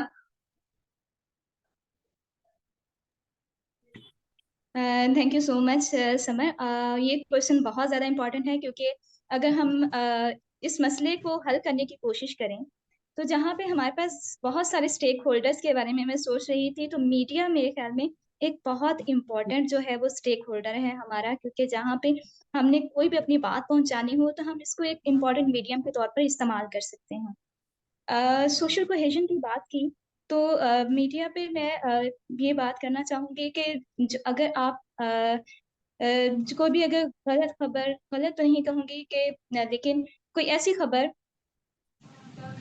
फैलाई जाती है जिससे माशरे में जो है अनरेस्ट या वायलेंस की जो है कंडीशन पैदा हो जाए, तो मीडिया उसमें बड़ा किरदार अदा करता है कि वो खबर हर एक के मोबाइल में जो है हमें व्हाट्सएप के जरिए, फेसबुक पे हमें नजर आएगी।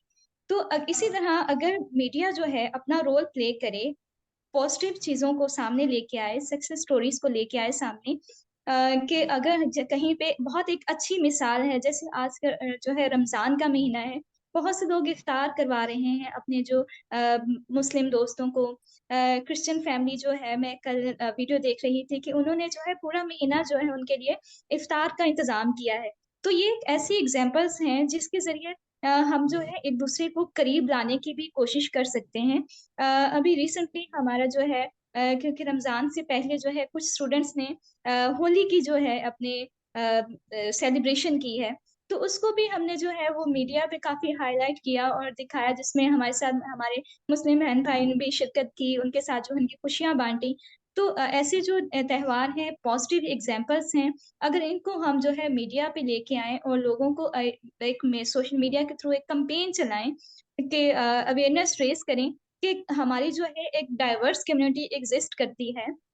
हमारे पास जो है नॉन मुस्लिम कहने के बजाय अगर हम ये अवेयरनेस बताएँ कि हमारे जो है मुस्लिम किसके साथ जो है हमारे क्रिश्चियन बहन-भाई भी रहते हैं, हिंदूज़ बहन-भाई रहते हैं, सिख रहते हैं। तो आप इनकी सेलिब्रेशंस को जो है वो हाइलाइट कर सकते हैं, इसके पॉजिटिव जो एस्पेक्ट्स हैं, जैसे सर अभी थोड़ी देर पहले बात कर रहे थे कि एजुकेशनल जो है जी मिस अनीका, ये कौन करे? आप किसको जी। सजेस्ट करेंगी?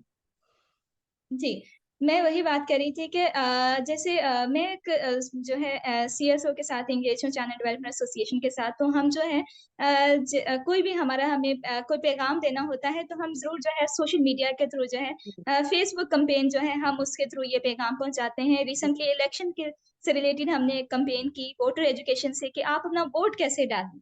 तो वो एक इवन दो कि बहुत छोटी-सी बात थी, लेकिन हमने एक जो पूरा एक प्रोसेस था, वो हमने सोशल मीडिया फेसबुक लाइव के ज़रिए से, फेसबुक के छोटे-छोटे पैगाम बना के, यूट्यूब पे, तो ये हमने एक रास्ता अख्तियार किया। तो मैं ये कहूँगी कि जो हमारे ख़ास तौर पर हमारे जो सीईओज़ हैं, वो इसमें बड़ा इम्पोर्टेंट जो है किरदार अदा कर सकते हैं और एक इंडिविजुअल्स भी जो हैं, वो किरदार अदा कर सकते हैं कि वो they can speak out about the positive impacts और एप्रिशिएट कर थैंक सकते हैं डाइवर्सिटी को।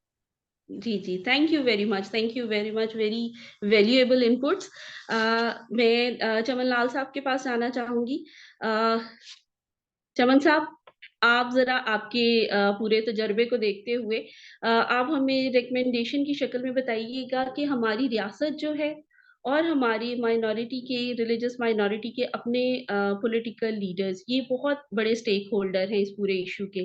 तो चमन लाल साहब, आप ये बताएँ उनके लिए रिकमेंडेशंस क्या होनी चाहिए इस पूरे तनाज़ुर में कि इस सिचुएशन को कैसे इम्प्रूव किया जा सकता है? अच्छा, पहले तो सबसे इम्पोर्टेंट जो है, मैं यहाँ पर कुछ चीज़ें हाईलाइट करना चाहूँगा। जिस तरह सर कैलाश ने भी फोर्स कन्वर्जन की, जो हमारा बहुत ही बड़ा जो क्रिटिकल इशू है, और इस इश्यू से रिलेटेड अगर हम देखें तो गवर्नमेंट पे जब प्रेशर पड़ा, तो इंटरनेशनल प्रेशर पड़ा, तो उन्होंने जो है एक कमेटी बना दी गई और उन्होंने कहा कि इस पे जो है लेजिस्लेशन होनी चाहिए। तो अनफॉर्चुनेटली जो है, मतलब कमेटी ने विजिट किए और वहां पे कम्युनिटी से भी जाके मिले, और ह्यूमन राइट्स जो हमारी मिनिस्ट्री थी, उन्होंने बिल ड्राफ्ट करके काउंसिल ऑफ इस्लामिक आइडियोलॉजी की तरफ भेज भेज दिया। जिस तरह हम कहते हैं ना कि माइनॉरिटीज के ऊपर यहाँ पर इन पाकिस्तान एक ब्लास्फेमी की तलवार लटकती रहती है हमेशा, सेम जो माइनॉरिटीज से रिलेटेड जो बिल है, उनके ऊपर जो है सीआईआई की तलवार जो है काउंसिल ऑफ इस्लामिक आइडियोलॉजी की हमेशा लटकती रहती है। तो यहाँ पे जब बिल भेजा गया यहाँ पे सीआईआई को, तो वहां पर उन्होंने उलमा कराम को बुलाया। अनफॉर्चुनेटली उन्होंने क्या किया है कि बिल अब था जबरी मजहब तब्दीली की रोकथाम के लिए, लेकिन उन्होंने हुँ, मियां मिट्ठो को बुलाया, जो कि एक कल्प्रिट है इस सारे सिनेरियो। उसकी अपनी स्टेटमेंट्स पढ़ी है कि उसने 10,000 प्लस जो है कन्वर्जन्स करवाई हुई है। तो उनसे पूछा जा रहा है कि भाई आप बताएं, ये बिल हम लेके आए या ना लेके आए। तो ये डान न्यूज़पेपर का आपको आर्टिकल भी मिल जाएगा, जिसमें शीरी मजारी जो हमारी फेडरल मिनिस्टर थी, उन्होंने ये स्टेटमेंट दी थी कि ये तो आप इस तरह कर रहे हैं कि आप टेररिज्म पे बिल लेके आ रहे हैं और टेररिस्ट को बुला के पूछ रहे हैं कि हाँ भाई हम आपके ये खिलाफ बिल लेके आए या ना लेके आए। तो इस चीज के मतलब रियासत को तो ये होना चाहिए कि वो इन चीजों को जो है कट डाउन करे और इन पे जो है किसी न किसी तरह पे से जो है रोक लगाने की कोशिश करे। लेकिन अनफॉर्चुनेटली जो है कहीं ना कहीं पे रियासत जो है ये मजहबी अनासर से जो है वो मजबूर हो जाती है। बट एक और चीज यहाँ पर मैं हाईलाइट करना चाहूंगा कि एक मियाँ मिठो तो हम वो कर रहे हैं ना, हुँ। सॉरी, एक चीज तो हम यहाँ पर मियाँ मिट्ठू के खिलाफ और पीर अयूब जान सरंदी जो उमरकोट के हैं, उनके अगेंस्ट हम कैंपेन लेके चल रहे हैं कि वो हमारी बेटियों की जबरी मजहब तब्दीली में इन्वॉल्व हैं। रिसेंटली जो है लास्ट वीक बदीन डिस्ट्रिक्ट से 15 साल जो है हमारी क्रिश्चियन कम्युनिटी की बच्ची जो है वो अबडक्ट हुई। तो वो अभी हमसे कंट्रोल नहीं हो पा रहे। यहाँ पर रहीम खान में स्वीडन में जो कुरान पाक का वाकया हुआ था, उसके रिएक्शन में 2 हिंदू लड़कियों को जो है रहीम खान में अबडक्ट किया, उन्हें लाया गया था। कारी जफर इकबाल शरीफ हैं रहीम खान के, वो जनरल सेक्रेटरी हैं रहीम खान चैम्बर ऑफ कॉमर्स के। उन्होंने उन्हें कन्वर्ट किया, उनकी स्टेटमेंट पड़ी हुई है जिसमें वो कह रहे हैं कि ये बच्चियां जो है इनको उस स्वीडन इंसिडेंट की वजह से ठेस पहुंची और ये एहतिजाजन जो है इस्लाम कबूल करने के लिए आई है। ये ऑफिशियल स्टेटमेंट उनकी पड़ी हुई है। जबकि वो हिंदू कम्युनिटी की अनएजुकेटेड बच्चियां, उनके पास मोबाइल तक नहीं है, मतलब उन्हें क्या पता कि स्वीडन में क्या हो रहा है, उन्हें तो पाकिस्तान में क्या हो रहा है ये तक नहीं पता। तो अब चमन हम साहब, आप इसमें इसमें जब हम लोग बात करते हैं कि हमारे डिफरेंट जो है वो इदारे इन्वॉल्व होते हैं, ठीक है, कहीं ना कहीं से बात जो है वहां से खराब होना शुरू होती है, जहां पे कोई एक जो है वो पावरफुल अथॉरिटी जो है वो इसमें इन्वॉल्व होना शुरू हो जाती है। आप बिल्कुल उनके रोल की हम बात कर रहे हैं कि आप कैसे ये सजेस्ट करेंगे कि वो पॉजिटिव रोल या उनका रोल क्या होना चाहिए, इसको आप बिल्कुल अपनी बात को रिकमेंडेशन में सम अप कीजिएगा प्लीज। जी। एक्चुअली ये जो अनासर हैं इनकी हौसला शिकनी बहुत जरूरी है। अनफॉर्चुनेटली अगर हम पास्ट में देखें तो जो मियां मिठू है, उनके साथ हमारे कुछ आर्म फोर्सेस की तस्वीरें आपको काफी मिल जाएंगी, चीफ ऑफ आर्मी स्टाफ की भी तस्वीरें मिल जाएंगी। कहीं ना कहीं पे उनकी हौसला शिकनी की बजाय उनकी जो है वो खुद को जो है दलेर समझना शुरू कर देते हैं। तो प्रॉब्लम ये है कि स्टेट को जो है माइनॉरिटीज को ओन करना बहुत जरूरी है। और सबसे इम्पोर्टेंट बात, जहां पर यूके की गवर्नमेंट ने सैंक्शंस लगाए, तो वहां पर हमें भी यहाँ पर मियां मिठो को जो है ब्रेक लगवाने की जरूरत थी, लगाम लगाने की जरूरत थी। लेकिन अनफॉर्चुनेटली यहाँ पर हम उसका पॉजिटिव एस्पेक्ट बनाने की कोशिश करते रहे और एक नेशनल लेवल पर इंटरफेयर गवर्नमेंट मिनिस्ट्री की तरफ से इंटरफेयर की कॉन्फ्रेंस में उसे स्पीकर बुलाया गया। तो जो हमारे पार्लियामेंटेरियंस हैं, जो हमारी गवर्नमेंट है, उनको चाहिए कि जो माइनॉरिटी से रिलेटेड लेजिस्लेशन है वो प्रॉपरली ह्यूमन राइट्स के पर्सपेक्टिव में होनी चाहिए।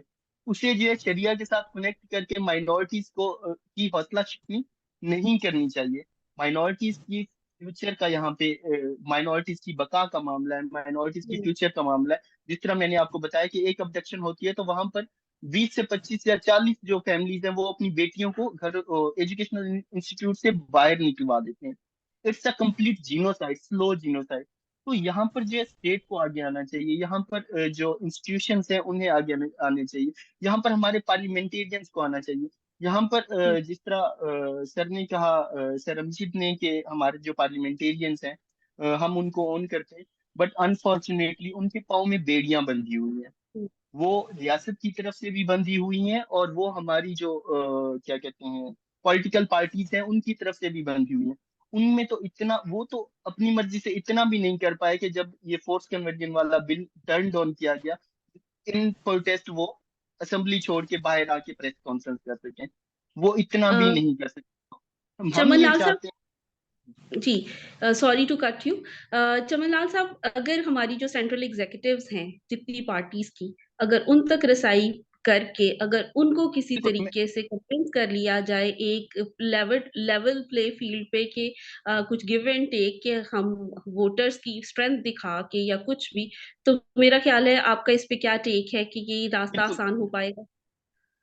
डेफिनेटली मैं इसी की तरफ ही आना चाह रहा था। हमारी जितनी मेन पॉलिटिकल पार्टीज जो कि लेजिस्लेशन कर सकती हैं, हम्म, अनफॉर्चुनेटली उनकी जो एग्जेक्टिव कमेटीज बनी हुई है, उन एग्जेक्टिव कमेटीज में माइनॉरिटीज की रिप्रेजेंटेशन नहीं है। हम्म, ठीक है, जो उनकी अपनी मीटिंग्स होती हैं, एग्जेक्टिव लेवल की मीटिंग्स होती हैं, उनमें माइनॉरिटीज से उनका कोई जी, स्टांस ही नहीं पूछा जाता। तो जब उनका कोई स्टांस ही नहीं पूछा जाता तो इट मीन्स के they are just puppet of their parties.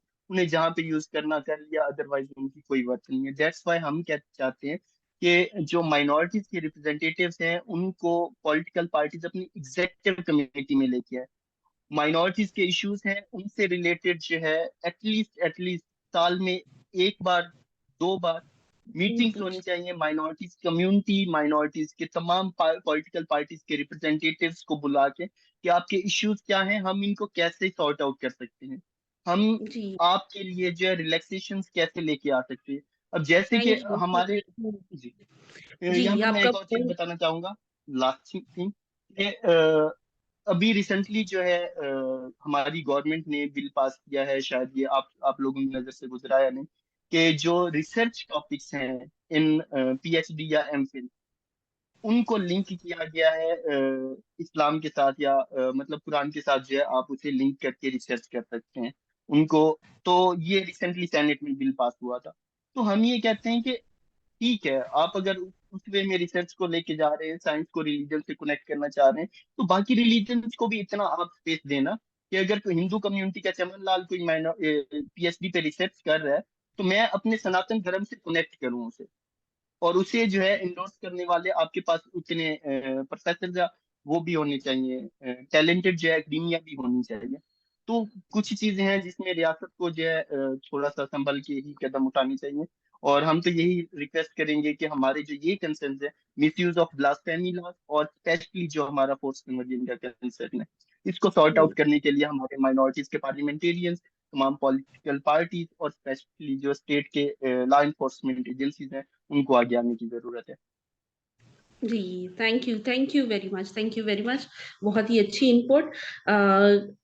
मजीद इसी हवाले से हम जानना चाहेंगे मिस सायरा से। मैं उनकी तरफ जाती हूँ। मिस सायरा, आप भी हमें एक रैप अप के तौर पे रिकमेंडेशंस दीजिएगा कि जो सिविल सोसाइटी है वो किस तरीके से अपना रोल प्ले कर सकती है इस पूरे इशू के हवाले से, माइनॉरिटी राइट्स के हवाले से। और अभी भी बहुत सारी जगहों पे इन्हीं की आवाज देखी जाती है। आपका इस पे क्या टेक ऑन है? जी मिस सायरा। जी, थैंक यू सो मच। आपने सिविल सोसाइटीज की बात की है, तो सिविल सोसाइटीज में हमारे पास सबसे पहले एनजीओज आती हैं। अब हमारी एनजीओज काम तो बहुत अच्छा कर रही हैं, मतलब मिनॉरिटीज के हकूक के हवाले से वो आवाज भी उठाती हैं। लेकिन मसला यहाँ पे ये है कि हमारी जो एनजीओ सेक्टर्स हैं, ये जस्ट फंडिंग अप्रोच के ऊपर काम करती हैं। जब तक हमारे पास फंड्स अवेलेबल होते हैं, हम लोगों के मसाइल भी सुनते हैं, उनकी आवाज भी बनते हैं। जैसे ही हमारे पास फंड खत्म, हमारी लीडरशिप, हमारी आवाज बंद हो जाती है। तो मेरे ख्याल से जो हमारी फंडिंग अप्रोच है, उसको हमें खत्म करके एक जगह पे मुनज़्ज़म होने की जरूरत है। अगर हमारी सोच एक जैसी होगी, बेशक हम मिनॉरिटीज तो हैं, हम क्रिश्चियन हैं, हिंदू हैं, सिख हैं, हम मिनॉरिटीज हैं, लेकिन ये सारी मिनॉरिटीज जब एक पेज के ऊपर आएंगी, एक पेज पे आने के बाद ही हम किसी सोल्यूशन की तरफ जा सकते हैं। बेशक हम निचले निचले लेवल पे हम अपने इश्यूज डिस्कस करते रहते हैं, लेकिन उसका कुछ फायदा नहीं है। उसका फायदा तभी होगा जब हम उन इश्यूज को ना सिर्फ निचले दर्जे तक डिस्कस करें, उसको हम कौमी सतह तक भी लेके जाएं। कौमी सतह तक हम तभी लेके जा सकते हैं जब हम इश्यू सिर्फ एक बंद कमरे तक ना रखें। उन इश्यूज को हम हर एक बंदे के साथ डिस्कस करें, ना सिर्फ रिलीजियस कमेटीज के साथ, ना सिर्फ पॉलिटिकल कमेटीज के साथ, ना सिर्फ एनजीओ सेक्टर्स के साथ। हर एक को हमें इन्वॉल्व करना पड़ेगा। अगर हम हर एक को इन्वॉल्व करेंगे तो हमें अपने मसावी हकूक के लिए अच्छे तरीके से जंग लड़ सकते हैं। तो मेरे ख्याल से हमें क्या करना चाहिए कि अपनी तरजीहात सेट करनी चाहिए। हमें पता होना चाहिए कि हमारे क्या मसाइल हैं। बेसिकली हमें अपने मसलों का नहीं पता होता, और अगर हम अपने मसले आइडेंटिफाई कर भी लेते हैं, तो उसको हम अपने तक ही डिस्कशन उसकी रखते हैं, उसकी डिस्कशन को हम आगे लेके ही नहीं जाते। फॉर एग्जाम्पल, एक एनजीओ सेक्टर कहती है कि ये बिल पास होना चाहिए, लेकिन दूसरी एनजीओ सेक्टर कहती है कि ये बिल नहीं पास होना चाहिए, क्योंकि उनके आपस के ही इतने ज्यादा कंपटीशंस होते हैं, वो एक पेज पर नहीं होते।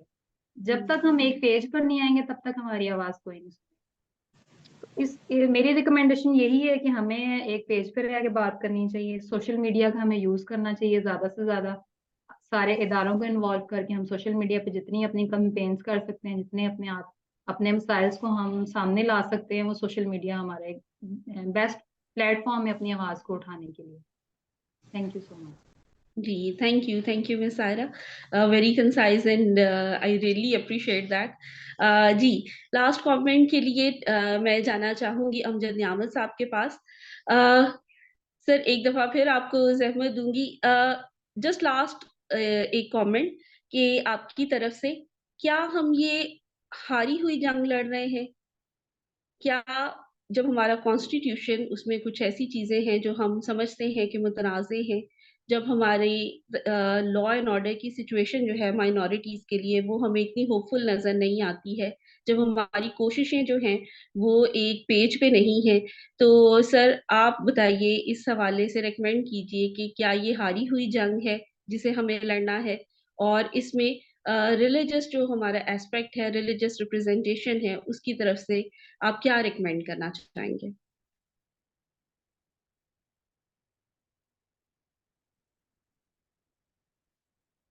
जी, अमजद नियामत साहब, आप मुझे सुन सकते हैं? जी जी, मेरी आवाज आ रही है जी आपको? जी जी, बिल्कुल आ रही है। आपको मेरा सवाल पहुंचा है? जी जी, मैंने सवाल आपका सुन लिया है। तो जी आप इजाजत दें तो मैं इस पे बात करूँ। जी जी, प्लीज प्लीज गो अहेड। जी, थैंक यू वेरी मच। बहुत अहम सवाल किया है और शायद मैं थोड़े वक्त में इन सारी बातों को के साथ इंसाफ ना कर सकूं, इसका अहाता ना कर सकूं, लेकिन बेशक पाकिस्तान में बसने वाली जो मजहबी अक़लियतें हैं उनके लिए बहुत सारे मसाइल भी हैं, चैलेंजेस भी हैं। हमारे अंदर यूनिटी भी नहीं है, हम एक प्लेटफॉर्म पे भी नहीं है। तो भी जो है वो हमें नाउम्मीद नहीं होना चाहिए। बहुत सारे अच्छे लोग हैं, पॉजिटिव लोग हैं, आप जैसे जो है वो एक्टिविस्ट लोग हैं, हजारों की तादाद में, लाखों की तादाद में, और जो है वो आप जो मसाइल को उजागर करते हैं और उसके हल के लिए कोशिश भी करते हैं। मैं ये कहना चाहता हूँ कि सबसे पहली ये बात है कि वोट जो है ये बहुत मुकद्दस इमानत भी है और इसकी बड़ी ताकत भी है, अगर हम इसका दुरुस्त हर वक्त इस्तेमाल करें। और आपने पहले भी कहा कि जितनी भी हमारी पॉलिटिकल पार्टीज हैं उनकी एग्जेक्टिव और उनके हेड्स तक हमें लॉबिंग करने की जरूरत है।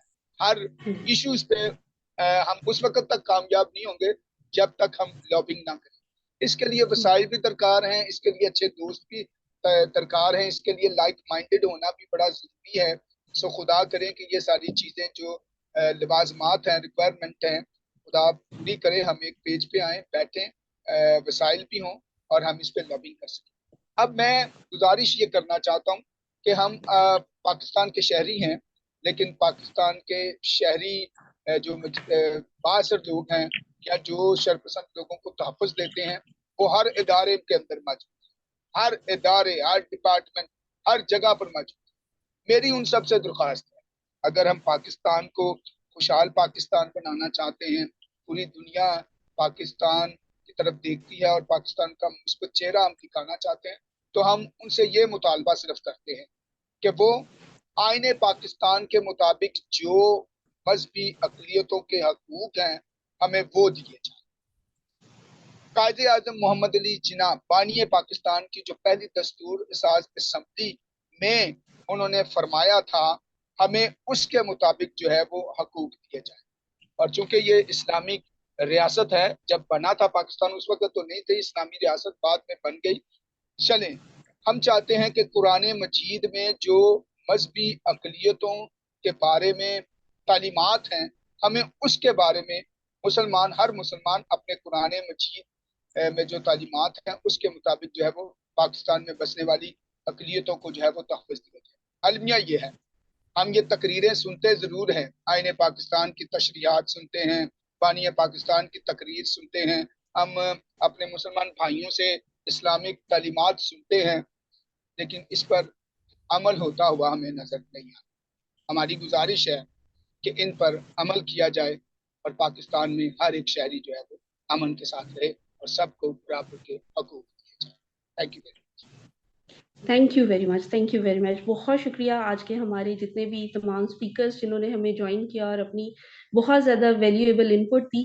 लास्ट में मैं ये कहना चाहूँगी कि 2014 में जब पेशावर के चर्च पे हमला हुआ, तो हमारे रिटायर्ड चीफ जस्टिस उस वक्त के तसद्दुक़ हुसैन जलानी साहब ने उन्होंने इस केस को रिव्यू किया, उन्होंने सुमोटो एक्शन लिया और पता चला कि 8, 10, 15 केस और भी हैं जो माइनॉरिटी रिलेटेड हैं, तो उनको क्लब करके उन्होंने एक वर्डिक्ट दिया। जो जजमेंट पास की गई उसके 8 हिस्से थे, जिसमें से कुछ हिस्से जो है वो सूबाई असेंबलियों के लिए थे, कुछ मरकज के लिए थे और एक सुप्रीम कोर्ट ने खुद अपने लिए रखा था। उस नतीजे में, उस जजमेंट में ये कहा गया था कि हमें एक टास्क फोर्स बनानी है जो सोशल और रिलीजियस हार्मनी पे काम करे। पाकिस्तान में करिकुलम जो है वो इस तरह का दोबारा से बिल्टअप किया जाए जो पीस बिल्डिंग पर मबनी हो। इसके साथ साथ उस जजमेंट में ये कहा गया कि एक नेशनल माइनॉरिटी काउंसिल बनाई जाए जो कि माइनॉरिटीज के पॉलिसी मैटर को ओवरसाइट करेगी। फिर उसके बाद हेट स्पीच से रिलेटेड इस जजमेंट में कुछ चीजें पास की गई, जॉब कोटा के हवाले से बात की गई, और एंड में जो सुप्रीम कोर्ट ने अपने लिए एक जजमेंट दी वो ये था कि ये फैसला बंद नहीं होगा कभी भी, जब तक कि पूरी लेटर एंड स्पिरिट में इस पे अमल नहीं होता है। आप इस जजमेंट के तहत जो है अपनी कोई भी अपील, कोई भी कंप्लेन ला सकते हैं। तो ये हमारे पास एक इस तरह की पॉजिटिव चीजें और माइलस्टोन्स मौजूद हैं कि जिन पे अगर हम लोग कोशिश करके उस पे अमल करवाने की कोशिश करें और स्टेट इसको सीरियस ले तो फिर चीजें जो हैं वो बेहतर हो सकती हैं। मेरी तरफ से आप सबका बहुत ज्यादा शुक्रिया। मैं आपसे इजाजत चाहूंगी। ओवर टू यू आफ्ताब साहब। एक बात मैं सिस्टर जी कहना चाहता हूँ। जी एक बहुत अच्छी तरह आपने ये सारी बातें कंक्लूड की हैं, और खुदा के बाद हमें इस मुल्क में दो इदारों के साथ उम्मीदें वाबस्ता हैं, सुप्रीम कोर्ट ऑफ पाकिस्तान और पाक अफवाज के साथ। और पिछले दिनों जब जड़ामाला का वाक़या हुआ था तो आर्मी चीफ साहब ने बहुत सारी अहम तरीन बातें की थी, उनको मैं डिस्क्लोज तो नहीं कर सकता, लेकिन उनमें से कुछ बातें जो हैं वो पूरी होती हुई हमें नजर आ रही है। हम उम्मीद करते हैं इन दोनों मुअज़्ज़ज़ इदारों और उनके सरबराहान से कि वो पाकिस्तान में इंसाफ के हसूल के लिए जो है वो अमली इक़दाम उठाएं। Thank you very much. Thank you जी। ओवर टू यू आफ्ताब साहब। बहुत शुक्रिया समन। मैं बहुत शुक्रगुजार हूँ आज अपने तमाम मुकर्रीन का जिन्होंने इंतहाई बहुत खूबसूरती के साथ बहुत से नुकात पर हमारी रहनुमाई की। मैं कुछ ज़्यादा ऐड तो नहीं कर सकता क्योंकि उन्होंने तमाम तर चीज़ों का इहाता किया, लेकिन मैं 2-3 चीज़ें ज़रूर शामिल करना चाहता हूँ। नंबर 1 कि हम हमेशा जब भी माइनॉरिटीज़ की रिप्रेजेंटेशन की बात करते हैं पार्लियामेंट में तो हम उन 10 लोगों पे हमारा फोकस होता है और हम बाकी जो 300 लोग हैं उनको छोड़ देते हैं। और हम उनको वो इलेक्शन लड़के भी आ जाएँ तो वो 10 लोग पूरे मुल्क में अक़लियतों की नुमाइंदगी नहीं कर सकते और ना तमाम अक़लियतें उन तक पहुँच सकती हैं। लिहाज़ा मेरा नुमाइंदा वो है जिसको मैं अपने हलके में अपनी जगह पे वोट देता हूँ। एक तो ये है। दूसरा ये है कि हमारी साथी ने साया ने बड़ी खूबसूरत बात की कि हमारे पास लीडरशिप का फुकदान है, तो शायद नई लीडरशिप उभर रही है। आप नौजवानों की यहाँ पे मौजूदगी हमारे लिए बहुत हौसला का बायस है कि नई लीडरशिप मौजूद है हमारे पास। हाँ, ये दुरुस्त बात है कि ये बहुत मुश्किल होता है कि किसी एक शख्स पर कोई पूरी कम्युनिटी जो है वो इत्तेफ़ाक कर ले। मुख्तलिफ लोगों के मुख्तलिफ नज़रियात होते हैं, मुख्तलिफ लोगों के मुख्तलिफ फ़िलॉसफ़ी होती है और उनके बैकग्राउंड्स होते हैं, उनके तजुर्बात होते हैं। इसलिए हम कुछ लोगों को अपना रहनुमा बना सकते हैं, लेकिन हम ये तसव्वुर करें कि एक शख्स पे पूरी कौम लब्बैक कहे शायद वो मुश्किल होगा। हमें इस पर्सपेक्टिव को भी देखना चाहिए। तीसरी मैं बात करना चाहता हूँ कि जो आज की बात हुई, जो इश्यूज़ हमारे सामने पेश किए गए, ये मेरी नज़र में क्योंकि मैंने कोई 30 साल पाकिस्तान में यही काम किया है, कोशिश की है अपना हिस्सा डालने की, तो ये टिप ऑफ द आइसबर्ग है। और इसकी रीज़न ये है कि जब भी हम माइनॉरिटीज़ की हुकूक की बात करते हैं, तो उसके 3 एस्पेक्ट्स होते हैं। पहला है हिस्टोरिकल, दूसरा उसका कल्चरल और तीसरा स्ट्रक्चरल। हम आज की इस गुफ्तगू में हिस्टोरिकल और कल्चर पर तो बात इतनी नहीं कर सकते क्योंकि उसके लिए एक पूरा प्रोग्राम चाहिए फिर दोबारा से। लेकिन मैं स्ट्रक्चरल हवाले से मैं ज़रूर हुकूमत पाकिस्तान से आज के फोरम से ये मुतालबा करना चाहता हूँ। हम 5 चीज़ें उनके सामने रखते हैं कि शायद जो आने वाली हुकूमत है वो इन पर गौर करे। एक तो ये कि गवर्नमेंट जो है उसका एजेंडा ह्यूमन राइट्स बेस्ड हो। जो भी लेजिस्लेशन करें, जो भी पॉलिसीज़ बनाएँ, वो ह्यूमन राइट्स की बुनियाद पर हों और उन ह्यूमन राइट्स की बुनियाद पर जो पाकिस्तान के आइन में है और जो हमने इंटरनेशनल जो ट्रीटीज़ हैं साइन की हैं, उनके हवाले से। नंबर 2 कि हुकूमत जो है पाकिस्तान में इक्वालिटी को नहीं, इक्विटी को और रूल ऑफ लॉ को फरोग दे। तीसरा, हुकूमत पाकिस्तान जो है इक्वल जस्टिस और जो डेमोक्रेटिक इंस्टीट्यूशंस हैं उनको ताकतवर बनाने में अपना हिस्सा शामिल करे। चौथा, तो जो भी डिस्क्रिमिनेटरी लॉज हैं, पॉलिसीज हैं और प्रैक्टिसेस हैं, उनको कटेल करने में हुकूमत, सिविल सोसाइटी और मीडिया को साथ लेके चले। और आखिर में समर ने भी उसका जिक्र किया काफ़ी तफसील के साथ, मैं फिर उसको एंडोर्स करना चाहता हूँ कि हुकूमत जो है वो थ्रू लेजिस्लेशन माइनॉरिटी कमीशन फौरी तौर पर कायम करे। मैं आखिर में शुक्रिया अदा करना चाहता हूँ अपने तमाम नाजरीन का जो आखिर तक हमारे साथ जुड़े रहे। मुझे शुक्रिया अदा करना है अपने तमाम साथियों का, जिनमें जनाब लाला चमन लाल साहब, सायरा सनावर साहिबा, अनिका लाजर साहिबा, कैलाश कुमार साहब और रेवरेंड अमजद नियामत साहब, जिन्होंने आज हमारी बहुत रहनुमाई की और हमें वो टूल्स फराहम किए जिसके ज़रिए हम बहैसियत पाकिस्तानी शहरी के अपने हकूक़ के लिए आवाज़ उठा सकते हैं। और सबसे आखिर में मुझे शुक्रिया अदा करना है अपने साथी का। बहुत शुक्रिया समर आपका कि आपने प्रोग्राम को इंतहाई खूबसूरती से चलाया और आपने जो गुफ्तगू की मुख्तलिफ जहतें थी उनको खोलने में हम सब की मदद की। अगर प्रोग्राम आपको अच्छा लगा, पसंद आया, कामयाब रहा, तो उसका तमाम तर सेहरा समर वफाक के साथ, और अगर उसमें कोई कोताही रही हो, कोई खामी रही हो, तो उसकी तमाम तर जिम्मेदारी मुझ पर आयद होती है। इसके साथ ही हम आपसे इजाज़त चाहेंगे। अगले प्रोग्राम में फिर आपसे मुलाकात होगी। आखिर में मैं जाते-जाते ये कहना चाहता हूँ कि अपने इर्द-गिर्द रहने वाले तमाम इंसानों का ख्याल रखिए। शायद आपका एक छोटा-सा अमल बहुत से इंसानों की ज़िंदगी में रोशनी भर दे। खुदावंद आप सबका हामी नासर हो।